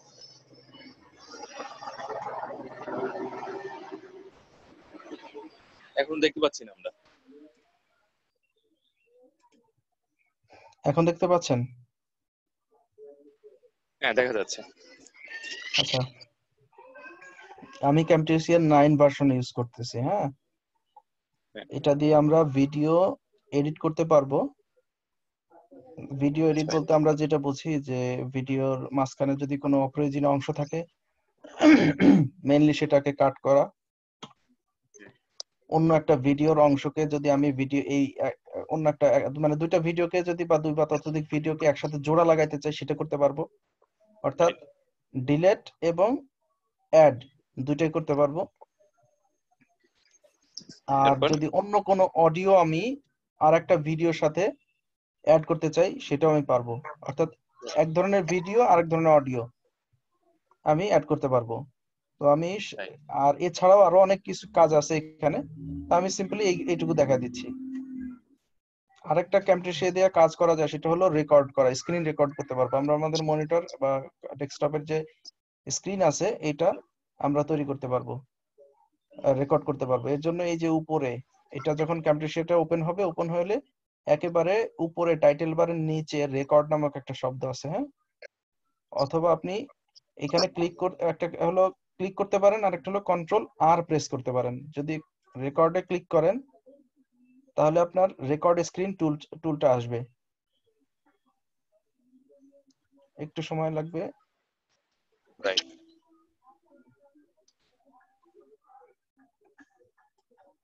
এই যে দেখেন একেবারে সামনে এই টুলটার এখানে দেখেন একটা হলো ফুল স্ক্রিন। আপনি যদি আপনার মনিটরে পুরো অংশটা দেখাইতে চান তাহলে ফুল স্ক্রিন দিয়ে রাখবেন। যদি নির্দিষ্ট কোনো অংশ আপনি দেখাইতে চান তাহলে কাস্টমে ইউজ করবেন। কাস্টমে ক্লিক করলে আপনার স্ক্রিনটা এরকম একটা বক্সের মধ্যে চলে আসবে। বক্স দেখাবে, এই বক্সের এরিয়াটুকুই শুধুমাত্র আপনার রেকর্ড হবে। এই বক্সের বাহিরে আমার যে ডান পাশে বাম পাশে দেখেন আইকন গুলো আছে ডেস্কটপের, আইকন গুলো কিন্তু এখন আর রেকর্ড হবে না যদি আমি এই অবস্থায় রেকর্ড করি। এটার এরিয়াটা কম বেশি করার জন্য আপনারা এই যে বাউন্ডিং বক্স দেখা যাচ্ছে একটা, এই যে ছোট সাদা বক্স দেখা যাচ্ছে না, এই বক্সের এখানে মাউস পয়েন্টার রেখে ড্রাগ এন্ড ড্রপ করে ড্রাগ করে এই যে এখানে এইভাবে টেনে টেনে ছোট বড় করতে পারবেন। ঠিক আছে? আচ্ছা, এছাড়া আমরা এই যে এখানে টুলের এখান থেকে কিবোর্ড থেকে নিউমেরিক কি লিখে লিখে অর্থাৎ একটা নাম্বার দিয়ে আমরা হাইট ওয়াইড মানে সেট করে আমরা এটা কম বেশি করতে পারবো, যারা এই যে এইভাবে করতে চান না। এটা আমি নির্দিষ্ট, এই যে আমি যদি এইভাবে মাউস দিয়ে টানি তাহলে কিন্তু নির্দিষ্ট করা একটু কঠিন হবে। তো আমি চাচ্ছি যে আমার 1500 এবং 800 করব, তাহলে আমি সেটা এখান থেকে করাটা একটু কঠিন হয়ে যাবে কিন্তু। হ্যাঁ, তাহলে তখন আমি কি করবো, এখানে দিয়ে দিব যে 1500 আর হলো 800। দেখেন 1500 800 এখানে ডাইমেনশন একটা ব্যাপার আছে, এখানে এটা এই যে লক করা ছিল আনলক করে নিতে হবে। আচ্ছা, সাধারণত আমরা ভিডিও তৈরি করি হলো ইউটিউবের জন্য। তো ইউটিউবের ডাইমেনশন হলো 1920 বাই 1080, এই যে এটাকে ইউজ করব। হ্যাঁ, অথবা আপনার যদি ডিফারেন্ট কোনো ডাইমেনশন থাকে তাহলে সেটা ইউজ করবেন। আর যদি ক্যামেরা থাকে, ক্যামেরা অন করে ভিডিও করতে চান তাহলে ক্যামেরা অন করে দিবেন। অডিওর জন্য এই যে এটা অবশ্যই আপনার অন থাকতে হবে। এটাকে অফ করে দিলে কিন্তু আপনার কোনো সাউন্ড আর রেকর্ড হবে না। তো আমি সাউন্ডটা রেকর্ড করব। এখান থেকে আপনি আপনার মাইক্রোফোন যদি একাধিক থাকে তাহলে একাধিক দেখাবে, সেটা আপনি এখান থেকে সিলেক্ট করে দিবেন, যদি আপনি আপনি কোন মাইক্রোফোন দিয়ে রেকর্ড করবেন সেটা। এরপরে আছে আপনার রেকর্ড। এইখানে ক্লিক করলে আমার রেকর্ড হওয়া শুরু হবে। এইখানে ক্লিক না করেও যদি আমি F9 প্রেস করি তাহলে রেকর্ড হওয়া শুরু করবে। আবার যদি F9 প্রেস করি তাহলে রেকর্ড বন্ধ হয়ে যাবে। তো আমি এখানে ক্লিক করলাম,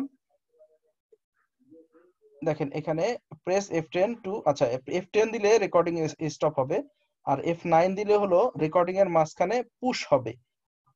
রেকর্ডটা কিছুক্ষণের জন্য আপনি যতক্ষণ বন্ধ রাখতে চান ততক্ষণ বন্ধ থাকবে, আবার আপনি চালু করতে পারবেন F9 দিয়ে।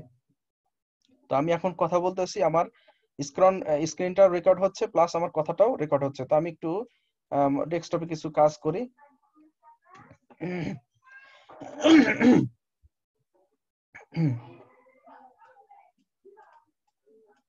আচ্ছা, এখন আমি রেকর্ডটা পুশ করব। তো এটার জন্য আমি কি করব, F9 চাপ দেব। কিবোর্ড থেকে একেবারে উপরে ফাংশন কি F9 আছে, এটা চাপ দিলে আমার স্ক্রিনটা রেকর্ডিং পুশ হবে। তো আমি একবার চাপ দিলাম, দেখি তো আমার আসলে আমি কয়েকবার চাপ দিয়ে দিছি। আচ্ছা, এখনো পুশ হয় নাই। তো আমি এখন পুশ করলাম, দেখেন আমার স্ক্রিনটা এই যে এখানে নাম্বার উঠতেছিল এতক্ষণ, এখন আর এটা উঠতেছে না, মানে এটা স্ক্রিনটা এখন রেকর্ডিংটা এখন পুশ আছে। তো আমি যদি আবার এটাকে চালু করতে চাই তাহলে কি করব, আবার F9 প্রেস করব। আচ্ছা, আবার চালু হয়ে গেছে। আমরা যখন এই রেকর্ডিংটা কমপ্লিট করব তখন আমরা এই যে রেকর্ডিং স্টপ হওয়ার সময়টুকু কিন্তু ওই রেকর্ডটুকু পাবো না, কারণ ওইটুকু রেকর্ড হয় নাই। আচ্ছা, এখন আমি এটাকে স্টপ করতে চাচ্ছি। স্টপ করার জন্য আমি কি করব, F10 প্রেস করব। আমাদেরকে কিন্তু প্রথমে দেখাচ্ছিল যে F10 প্রেস করে আপনি কি করবেন, রেকর্ডটা বন্ধ করবেন। তো আমি F10 প্রেস করলাম, আমার এই যে স্ক্রিন রেকর্ডিংটা স্টপ হয়ে গেছে, বন্ধ হয়ে গেছে, এবং আমার এইখানে ক্যামটেসিয়া ওপেন হয়ে এই ভিডিওটা আমার স্ক্রিনের সামনে এডিটিং এরিয়াতে চলে আসবে। আমি যদি এটাকে আবার দেখতে চাই যে কি রেকর্ড হলো, সেটার জন্য আপনি এই যে এখানে প্লে বাটনে ক্লিক করবেন অথবা কিবোর্ড থেকে স্পেস বারে চাপ দেন। কথা আমার এখানকার ডেস্কটপের সাউন্ড শুনতে পাচ্ছেন কিনা জানি না, তো আমি শুনতে পাচ্ছি। আপনারা শুনতে পাচ্ছেন?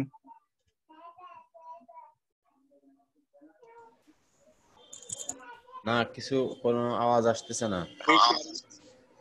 সাউন্ড অন করে দেন, এই জন্য সাউন্ড শোনা যাচ্ছে না। এডিটিং এর সময় সাউন্ডটা এনেবল করে দিতে হয়। কোত্থেকে? এটা যখন আপনি শেয়ারটা স্টার্ট করেন না, তখন ওইখানে একটা পপআপ আসে না, এটা শেয়ার। এখন ইচ্ছা করলে আপনারা যদি সাউন্ড শেয়ার দিতে চান, আগে অফ করে নিয়ে তারপর আবার ওইখানে ওই উইন্ডোটা না আনতে হবে।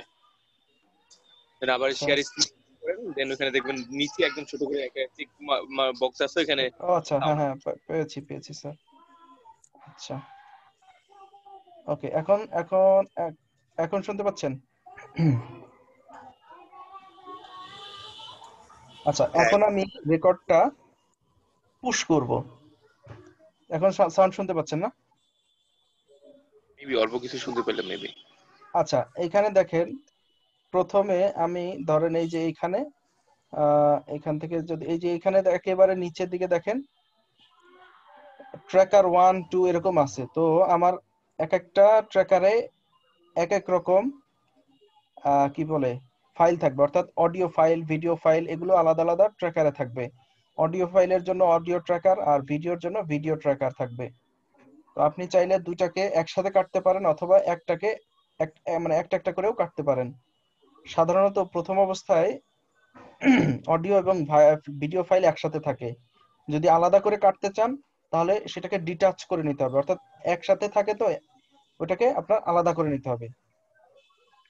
তো তা এখন আমাদের এটা আলাদা আছে, আমি দেখতে পাচ্ছি যে এটা আমাদের আলাদা আলাদা দেখাচ্ছে। একটু উপরে নিয়ে আসি যাতে দেখতে সুবিধা হয়। দেখেন এটা হলো অডিও আর এটা হলো ভিডিও। তো অডিওটাকে যদি আমি এই যে এই যে এখন এখানে একটা সাদা সাদা তো না, সবুজ কালারের সম্ভবত দাগ দেখতে পাচ্ছেন, এটা হলো অডিও লেভেল কন্ট্রোল করার জন্য। যদি আমি এটাকে কমায় দেই তাহলে আমার অডিওর সাউন্ডটা কম হয়ে আসবে। তো আমি এখন একেবারে জিরোতে রাখতেছি আর ভিডিওটা চালু করে দেব। একেবারে প্রথমে আমরা একটু আগে কথা শুনতেছিলাম, কথা আছে, কিন্তু এখন আর কোনো কথা হবে না, শুধু অডিও চলতে মানে ভিডিওটা দেখতে পাবেন, কোনো অডিও শুনতে পারবেন না। আচ্ছা, এখন যদি আমি আবার এই যে এই অডিও ট্র্যাকারের এখান থেকে টাইমলাইন থেকে আমি এর লেভেলটা আপ করে দেই, আগে কম ছিল এখন একেবারে হাই করে দেই, তাহলে আবার চালু করার সাথে সাথে তো আমি এখন কথা বলতেছি, আমার স্ক্রিনটা রেকর্ড হচ্ছে প্লাস আমার কথাটাও রেকর্ড হচ্ছে। তার সাউন্ডটা কিন্তু অনেক বেশি। কম করার জন্য কি করবেন, একটু কমায় দিবেন। আমি একটু ডেস্কটপে কিছু কাজ করি, তাহলে ভিডিওটা শেষ হলে যখন কমপ্লিট হয়ে যাবে তখন যিনি ভিজিটর উনি কি করবেন, এটা সাউন্ডটা একটু কম শুনতে পারবেন। ঠিক আছে, ভিডিওর সাউন্ডটা কম হবে। আচ্ছা, আরেকটা কাজ হলো এখানে যদি আমি আলাদা করে কিছু অংশ কাটতে চাই তাহলে কি করব, ধরেন কোন অংশটা কাটবো, আমি এখানে ততক্ষণ বন্ধ থাকবে, আবার আপনি চালু করতে পারবেন F9 দিয়ে। তো আমি এখন কথা বলতেছি, আমার স্ক্রিনটা রেকর্ড হচ্ছে প্লাস আমার কথাটাও রেকর্ড হচ্ছে। তো আমি একটু ডেস্কটপে কিছু কাজ করি। দেখেন আমি এখানে গলার খাকারি দিছি, তাই না, গলার একটা সাউন্ড আসছে যেটা ব্যাড সাউন্ড, এটা ভিডিওতে থাকে না সাধারণত। সাধারণত মানে কি কোনো ভিডিও মেকারই চায় না যে এর ধরনের কোনো আজে বাজে শব্দ আসুক ভিডিওর ভিতরে। তো আমি এটাকে কেটে দিব কিভাবে, এইটার জন্য আমি এই সাউন্ডটা কোথায় যেন ছিল করি, এই যে এখানে, এই যে এইখানটাতে এই সাউন্ডটা আছে। তো আমি কি করব, এটাকে একটু এই যে এখান থেকে জুম করে নিব, এই যে এটা দিয়েও জুম করব। হ্যাঁ, এই যে জুম, আমার সাউন্ডটা আছে হলো এইখানে, আমি একটু এটাকে বাড়ায় নিই, এই যে দেখতে পাচ্ছেন এই যে এখানে। তো এইখান থেকে আমি কি করতে চাই যে এইখান থেকে এতটুকু অথবা শুধুমাত্র এই সাউন্ডের এই অংশটুকু আমি কি করব, ভিডিও সহ সাউন্ড সহ ডিলিট করে দেব, অথবা ভিডিও থাকবে বাট সাউন্ড মিউট থাকবে, এরকম যদি চাই তাহলে কি করব, যদি দুইটা মানে একটা অংশ শুধু অডিওটা মিউট করে রাখতে চাই ভিডিওটা থাকবে এরকম চাই, তাহলে কি করব, আমি এখানে ক্লিক করে কন্ট্রোল বি চাপ দেব, সরি এটাতে মানে কন্ট্রোল এস না। আচ্ছা, এখানে যদি আপনার বুঝতে আমার এটাতে কন্ট্রোল এক্স কাট করার জন্য।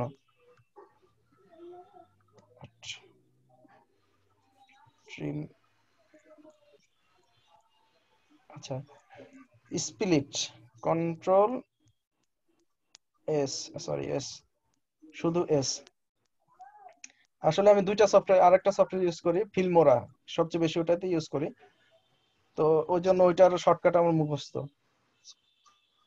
এইখানে আপনি কি করলেন, জাস্ট দেখেন আরেকটু বলে নেই, যদি আপনি এখানে এই ট্র্যাকারটা সিলেক্ট করা থাকতে হবে। হ্যাঁ, এই যে টাইম লাইনটা আছে অডিও টাইম লাইন, এটা সিলেক্ট করে রাখবেন, নাহলে কিন্তু দেখেন আমি যদি এখন এস চাপি তাহলে কি এটা হয়েছে, এই যে আমি আরেকবার চাপ দিছি, দেখেন চাপ দিলাম কিন্তু কোনো কাজ হলো না। কেন হয়নি, কারণ আমি এই টাইম লাইনটা সিলেক্ট করা নাই। অনেকে হয়তো চাপ দিবেন কিন্তু হবে না, আর ভাববেন কাজ হচ্ছে না, সফটওয়্যার প্রবলেম আছে, আসলে আমাদের একটু ভুল আছে।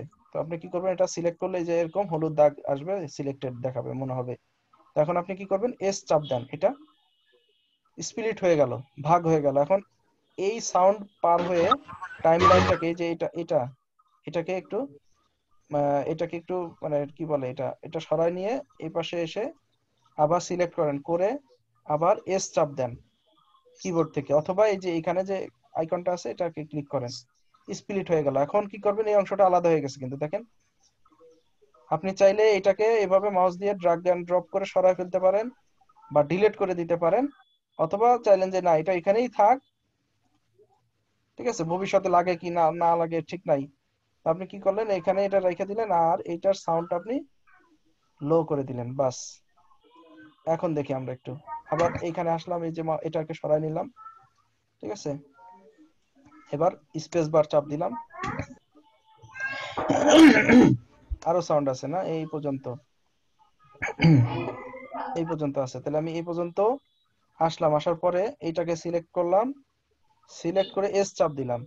এবার কি করলাম, এইটাকে আবার সিলেক্ট করার সাথে সাথে আমার এখানে এই যে মাউস পয়েন্টার আনলে আমি এখানে এখানে এই যে এরকম তীর চিহ্ন আসবে উপরে নিচে, হ্যাঁ, বাই ডিরেকশন, টু ডিরেকশনাল, এটা আসবে, দুই দিকে আসবে। এইটাকে আমি একেবারে নিচের দিকে নিয়ে আসলাম। এখন আবার পিছনে গেলাম, কাজ করি, আবার প্লে করলাম।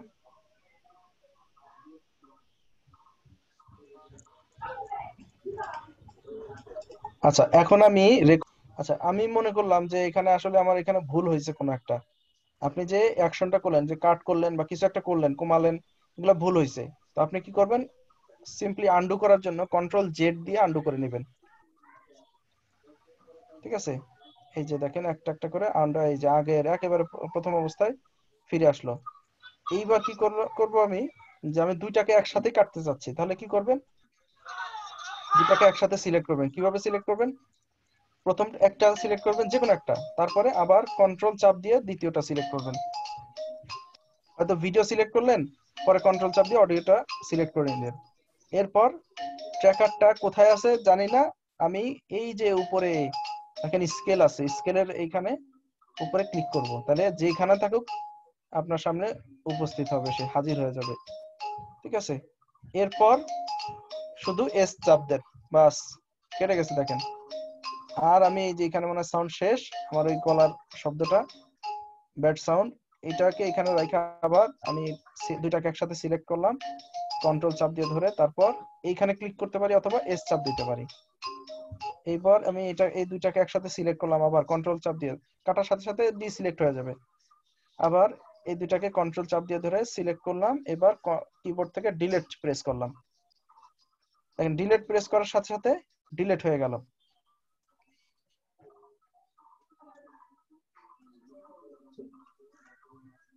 ঠিক আছে। ডিলিট হওয়ার পর কি করবে, যে এখানে ফাঁকা কিন্তু, তো আমি এখন এই অবস্থায় প্লে করলে কি হবে, দেখেন এই যে এইটুকুর ভিতরে কোনো ভিডিও নাই, এই যে এইখান থেকে ধরে এই পর্যন্ত, যার কারণে কি হয়েছে, স্ক্রিনটা ব্ল্যাক দেখাচ্ছিল, ব্ল্যাঙ্ক। তো আপনি কি করবেন, এই দুটাকে সিলেক্ট করবেন, এইভাবে কন্ট্রোল চাপ দিয়ে ধরে এইভাবে আনেন, আইনে ছেড়ে দেন, এভাবে টাইনে ধরে এখানে যেখানে ছিল এখানে ছেড়ে দেন। ছাড়ার পরে এখন আবার প্লে করেন, প্লে করে দেখেন কোনো ব্ল্যাঙ্ক স্ক্রিন কিন্তু নাই। আবার দেখাই। আচ্ছা এখন আমি রেকর্ডটা পুশ, ঠিক আছে। তাহলে এইভাবে কিন্তু আপনি ভিডিওকে এইখান থেকে স্ক্রিন রেকর্ড করতে পারেন, আপনার মনিটর স্ক্রিনও পারেন, আবার ক্যামেরার স্ক্রিনও আপনি কিন্তু রেকর্ড করতে পারবেন, বা মোবাইলে যদি কোনো রেকর্ড মানে ভিডিও ধারণ করা থাকে, সেটা কম্পিউটারে নিয়ে আপনি এখানে ছেড়ে দিয়ে কি করতে পারেন, রেকর্ড করে ফেলতে পারেন। আচ্ছা যে কোনো ভিডিওকে এইখানে আপনার এই এডিটরে আনার জন্য কি করবেন, জাস্ট ফাইলে গিয়ে নিউ প্রজেক্ট ওপেন করবেন, একটা প্রজেক্ট হিসেবে নতুন নতুন ভিডিও আপনি যখন এডিট করবেন তখন সেটা একটা প্রজেক্ট হিসেবে ধরবেন। প্রজেক্ট নেওয়ার পরে আপনি এই যে এখানে ডাবল ক্লিক করবেন, এই যে মিডিয়া বিন বলে, হ্যাঁ মিডিয়া, এখানে এসে রাইট মিডিয়া, এই যে ইম্পোর্ট মিডিয়া এখান থেকে করতে পারেন, অথবা এখান থেকে নিউ প্রজেক্ট করার পরে আপনি ফাইল আপলোড করতে পারেন এখানে। তো এইভাবে আপনি একটা ভিডিওকে কাট এবং কি বলে মানে অ্যাড করতে পারেন, যুক্ত করতে পারেন। এই হলো একটা মানে একেবারে বেসিক একটা কনসেপ্ট। এছাড়াও আরো অনেক কিছুই আছে এখানে, হ্যাঁ সেগুলো যারা অ্যাডভান্স লেভেলে শিখতে চান তারা শিখে নেবেন। এই ছিল স্যার আমার। থ্যাংক ইউ আসলাম ভাই, কথা। অনেক কিছু শিখলাম, অনেক কিছু আসলে আপনি এই অনেক চেষ্টা করেন, আসলে বোঝা যায়। স্যার কথা শোনা যায় না পরিষ্কার আপনার। কথা কি করছে, হ্যালো, এখন ঠিক আছে? কি করছে, দাঁড়ান একটু কানেকশন, ঠিক আছে। হ্যালো হ্যাঁ স্যার এখন বেটার। জি স্যার ঠিক আছে বলেন। আসলাম ভাই, অনেক সুন্দর প্রেজেন্টেশন ছিল। হ্যাঁ, মোটামুটি টেন্ডেন্সি দিয়ে আপনি রেডিমেড ভিডিওকে ম্যানিপুলেট করার জন্য এবং ইউটিউবকে ফাঁকি দেওয়ার জন্য করতে পারবেন। আমি এক সময় ইউটিউবকে টেন্ডেন্সি দিয়ে ভিডিও বানায় দেখেন, আমি অল্প কিছুদিন এক সপ্তাহখানিকের মতো কাজ করছিলাম।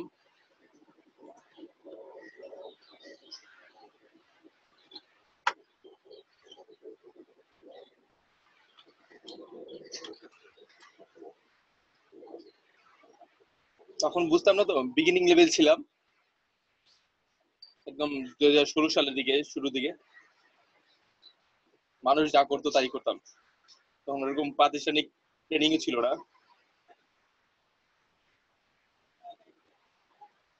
ওই সুবিধাতে দেখা যাচ্ছে ক্যাম্পাসে এটা আমার শেখা হয়ে গেছে।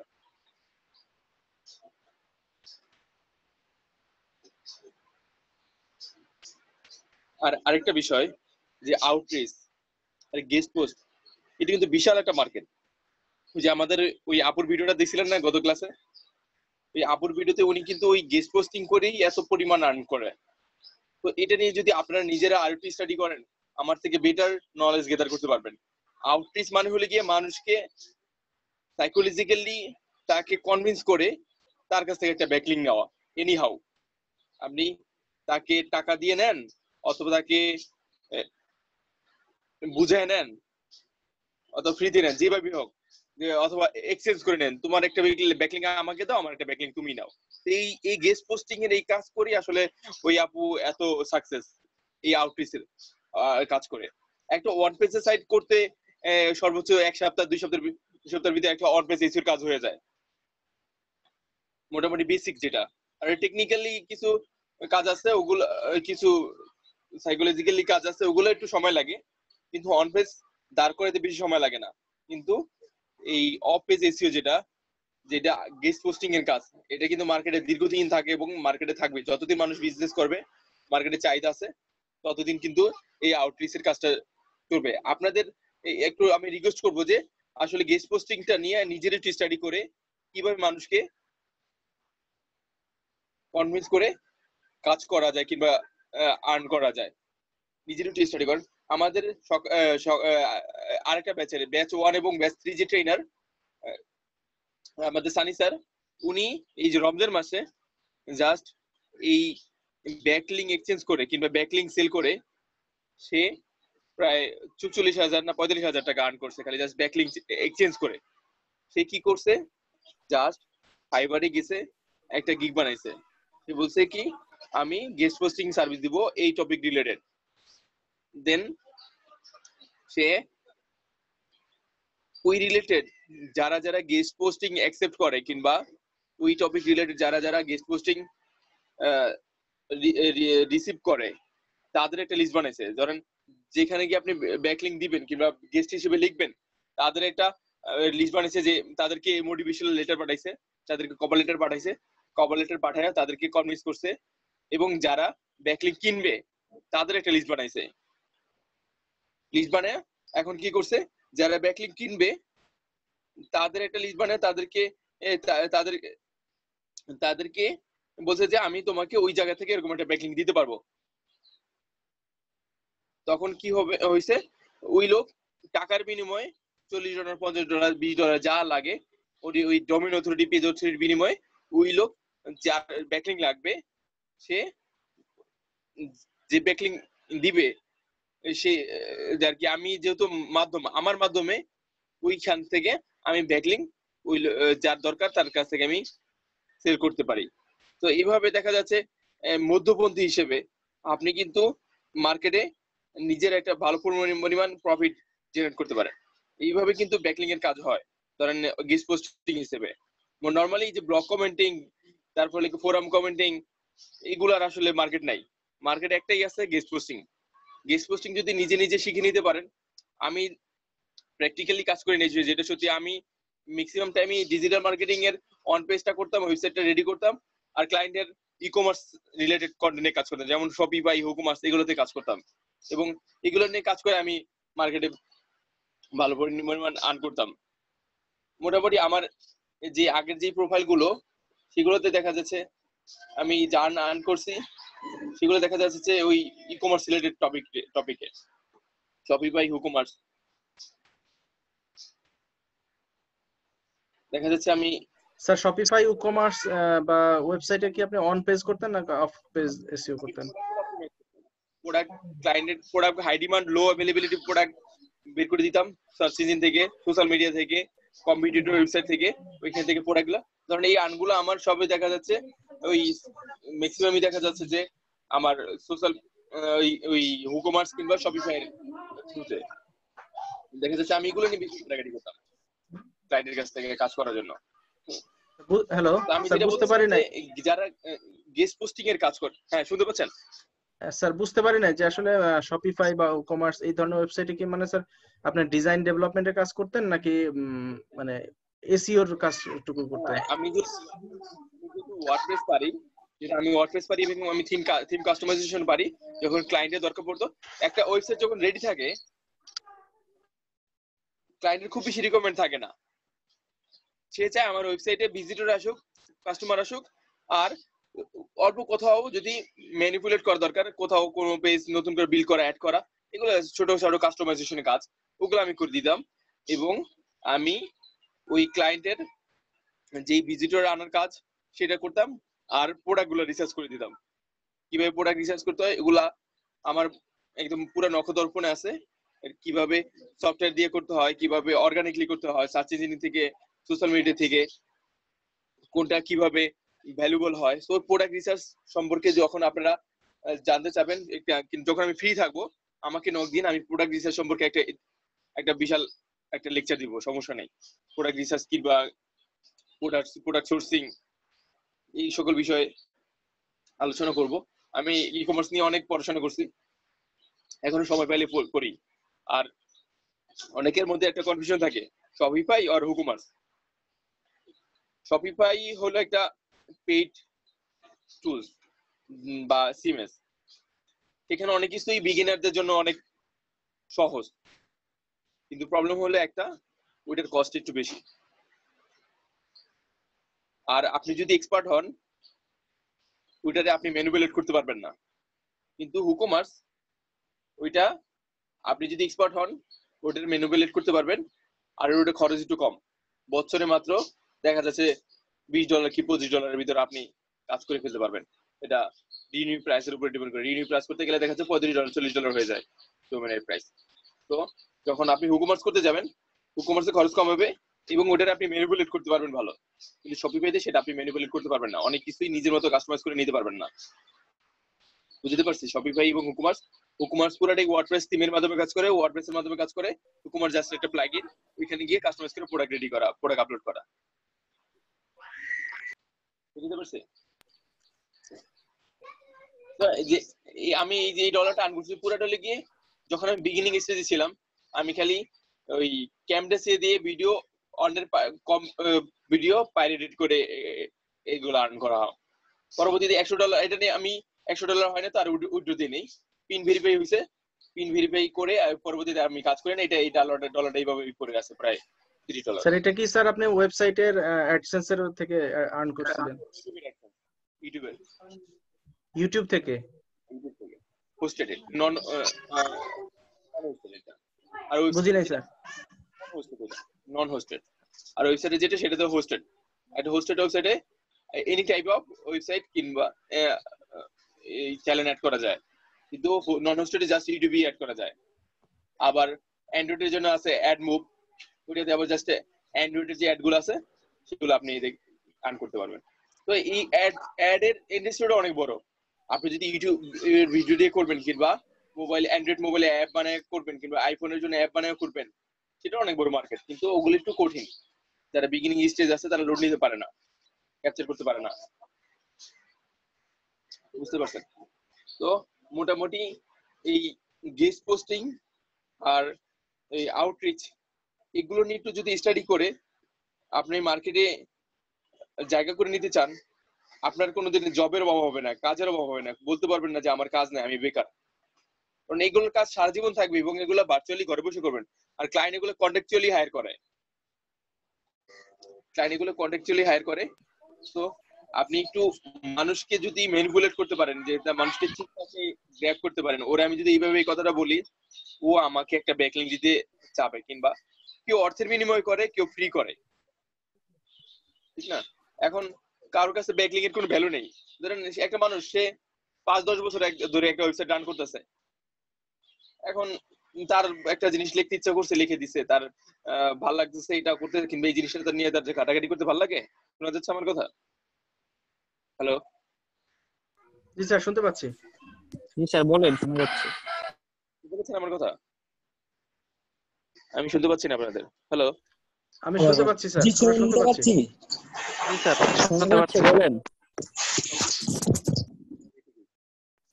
আচ্ছা, আমি যেটা বলতেছিলাম যে আমাদের আমরা যদি মানুষকে কনভিন্স করতে পারি, কনভিন্স করে কিন্তু অনেক ভাবেই লিঙ্ক নেওয়া যায়। যেটা বলতেছিলাম যে একটা মানুষ দীর্ঘদিন ধরে একটা জিনিস নিয়ে লেখে, সে কিন্তু এসইও জানে না, কিছুই জানে না, ডিজিটাল মার্কেটিং কিছুই জানে না। সে খালি তার ওয়েবসাইটে যায়, তার একটা টপিক আছে, সে হয়তো ই কমার্স নিয়ে লেখে, তার মন চাইছে একটা ই কমার্স নিতে, সে ওই শপিফাইতে একটা ই কমার্স করে ফেলছে, কিংবা হুকমার্স একটা ই কমার্স করে ফেলছে, সে করে ফেলছে, টাকা আছে, ইচ্ছা মতো ঢালছে, করছে।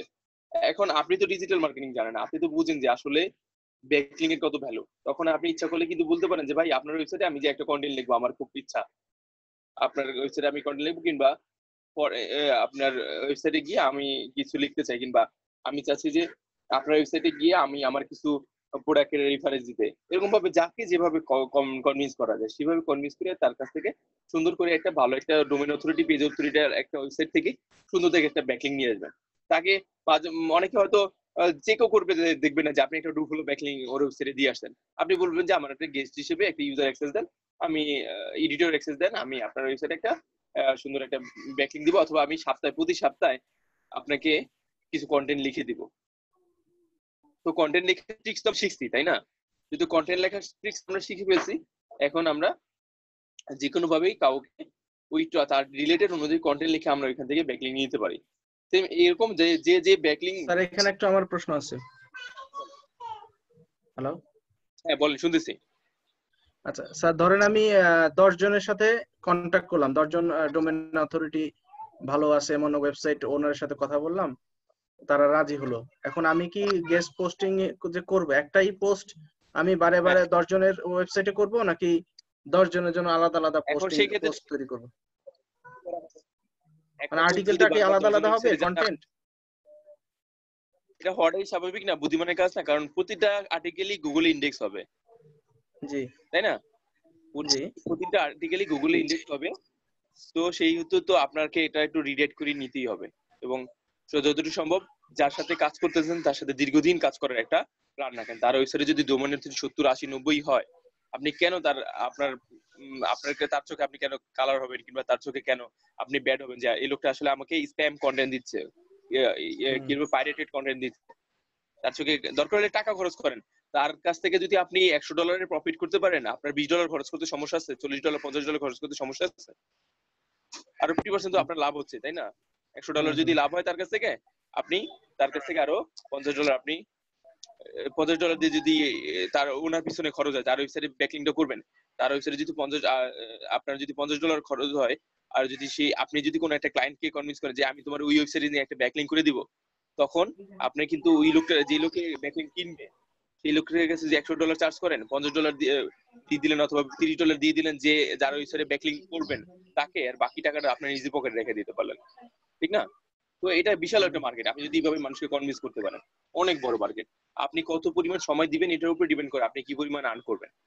তার উপর যদি শিখে ফেলতে পারেন ভালোভাবে, কিভাবে অ্যাফিলিয়েট রিসার্চ কিংবা প্রোডাক্ট রিসার্চ এগুলো ভালোভাবে শিখে ফেলতে পারেন, তাহলে দেখা যাচ্ছে যে আমার কাছে মনে হয় অ্যাফিলিয়েট মার্কেটিং এ কিভাবে অ্যামাজনের সাইন আপ করতে হয়, এটা একটা টিউটোরিয়াল আছে, এটা একটু দেখি, তাহলে আপনারা অ্যাফিলিয়েট মার্কেটিং এ কিভাবে সাইন আপ করতে হয়, কিংবা অ্যাফিলিয়েট মার্কেটিং এর জন্য কিভাবে রেজিস্টার করতে হয় সেটা একটু দেখে নিন। আরেকটা বিষয়, অ্যাফিলিয়েট মার্কেটিং যারা করবেন তারা অবশ্যই ডোমেইন হোস্টিং, আর কি অ্যাফিলিয়েট মার্কেটিং করেন কিংবা নিজের ব্র্যান্ডিং এর জন্য করেন, আপনারা একটা ডোমেইন হোস্টিং কিনে ফেলেন। আমি আপনাদের ফ্রি ডোমেইন হোস্টিং দিয়ে দেখাই দেবো, ওটা সমস্যা নেই, আমার কাছে কেনা ডোমেন হোস্টিং আছে, এটা দিয়ে দেখা দেবো।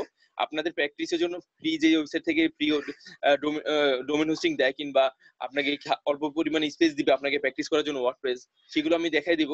কিন্তু আপনাদের আমি রিকোয়েস্ট করি আপনাদের ব্র্যান্ড ভ্যালুর জন্য আমি যে পরবর্তী যে কিওয়ার্ড রিসার্চটা শেখাবো না, কিওয়ার্ড রিসার্চ শেখার পরে সুন্দর একটা ডোমেন রিসার্চ করে আপনারা নিজেরা কিনে ফেলেন, যাতে ক্লাসের কাজগুলো ক্লাসে অ্যাপ্লাই করতে পারেন এবং এটা আপনার পরবর্তীতে অ্যাসেট হয়ে যায়। এই এই অ্যাসেটটা আপনার পরবর্তীতে কাজে লাগে, এবং একটা ডোমেন হোস্টিং নিয়ে যখন আপনি কাজ করবেন না, তখন ওটার প্রতি মায়া হয়ে যাবে এবং ওই বিষয়টা আপনি দীর্ঘদিন ওটা করার মতো একটা মেটেরিয়ালিটি সেটা হয়ে যাবে। এবং কষ্ট তো বেশি না, অল্প কিছু, সর্বোচ্চ 2200-2500 টাকা এটা ডোমেন হোস্টিং এর দাম।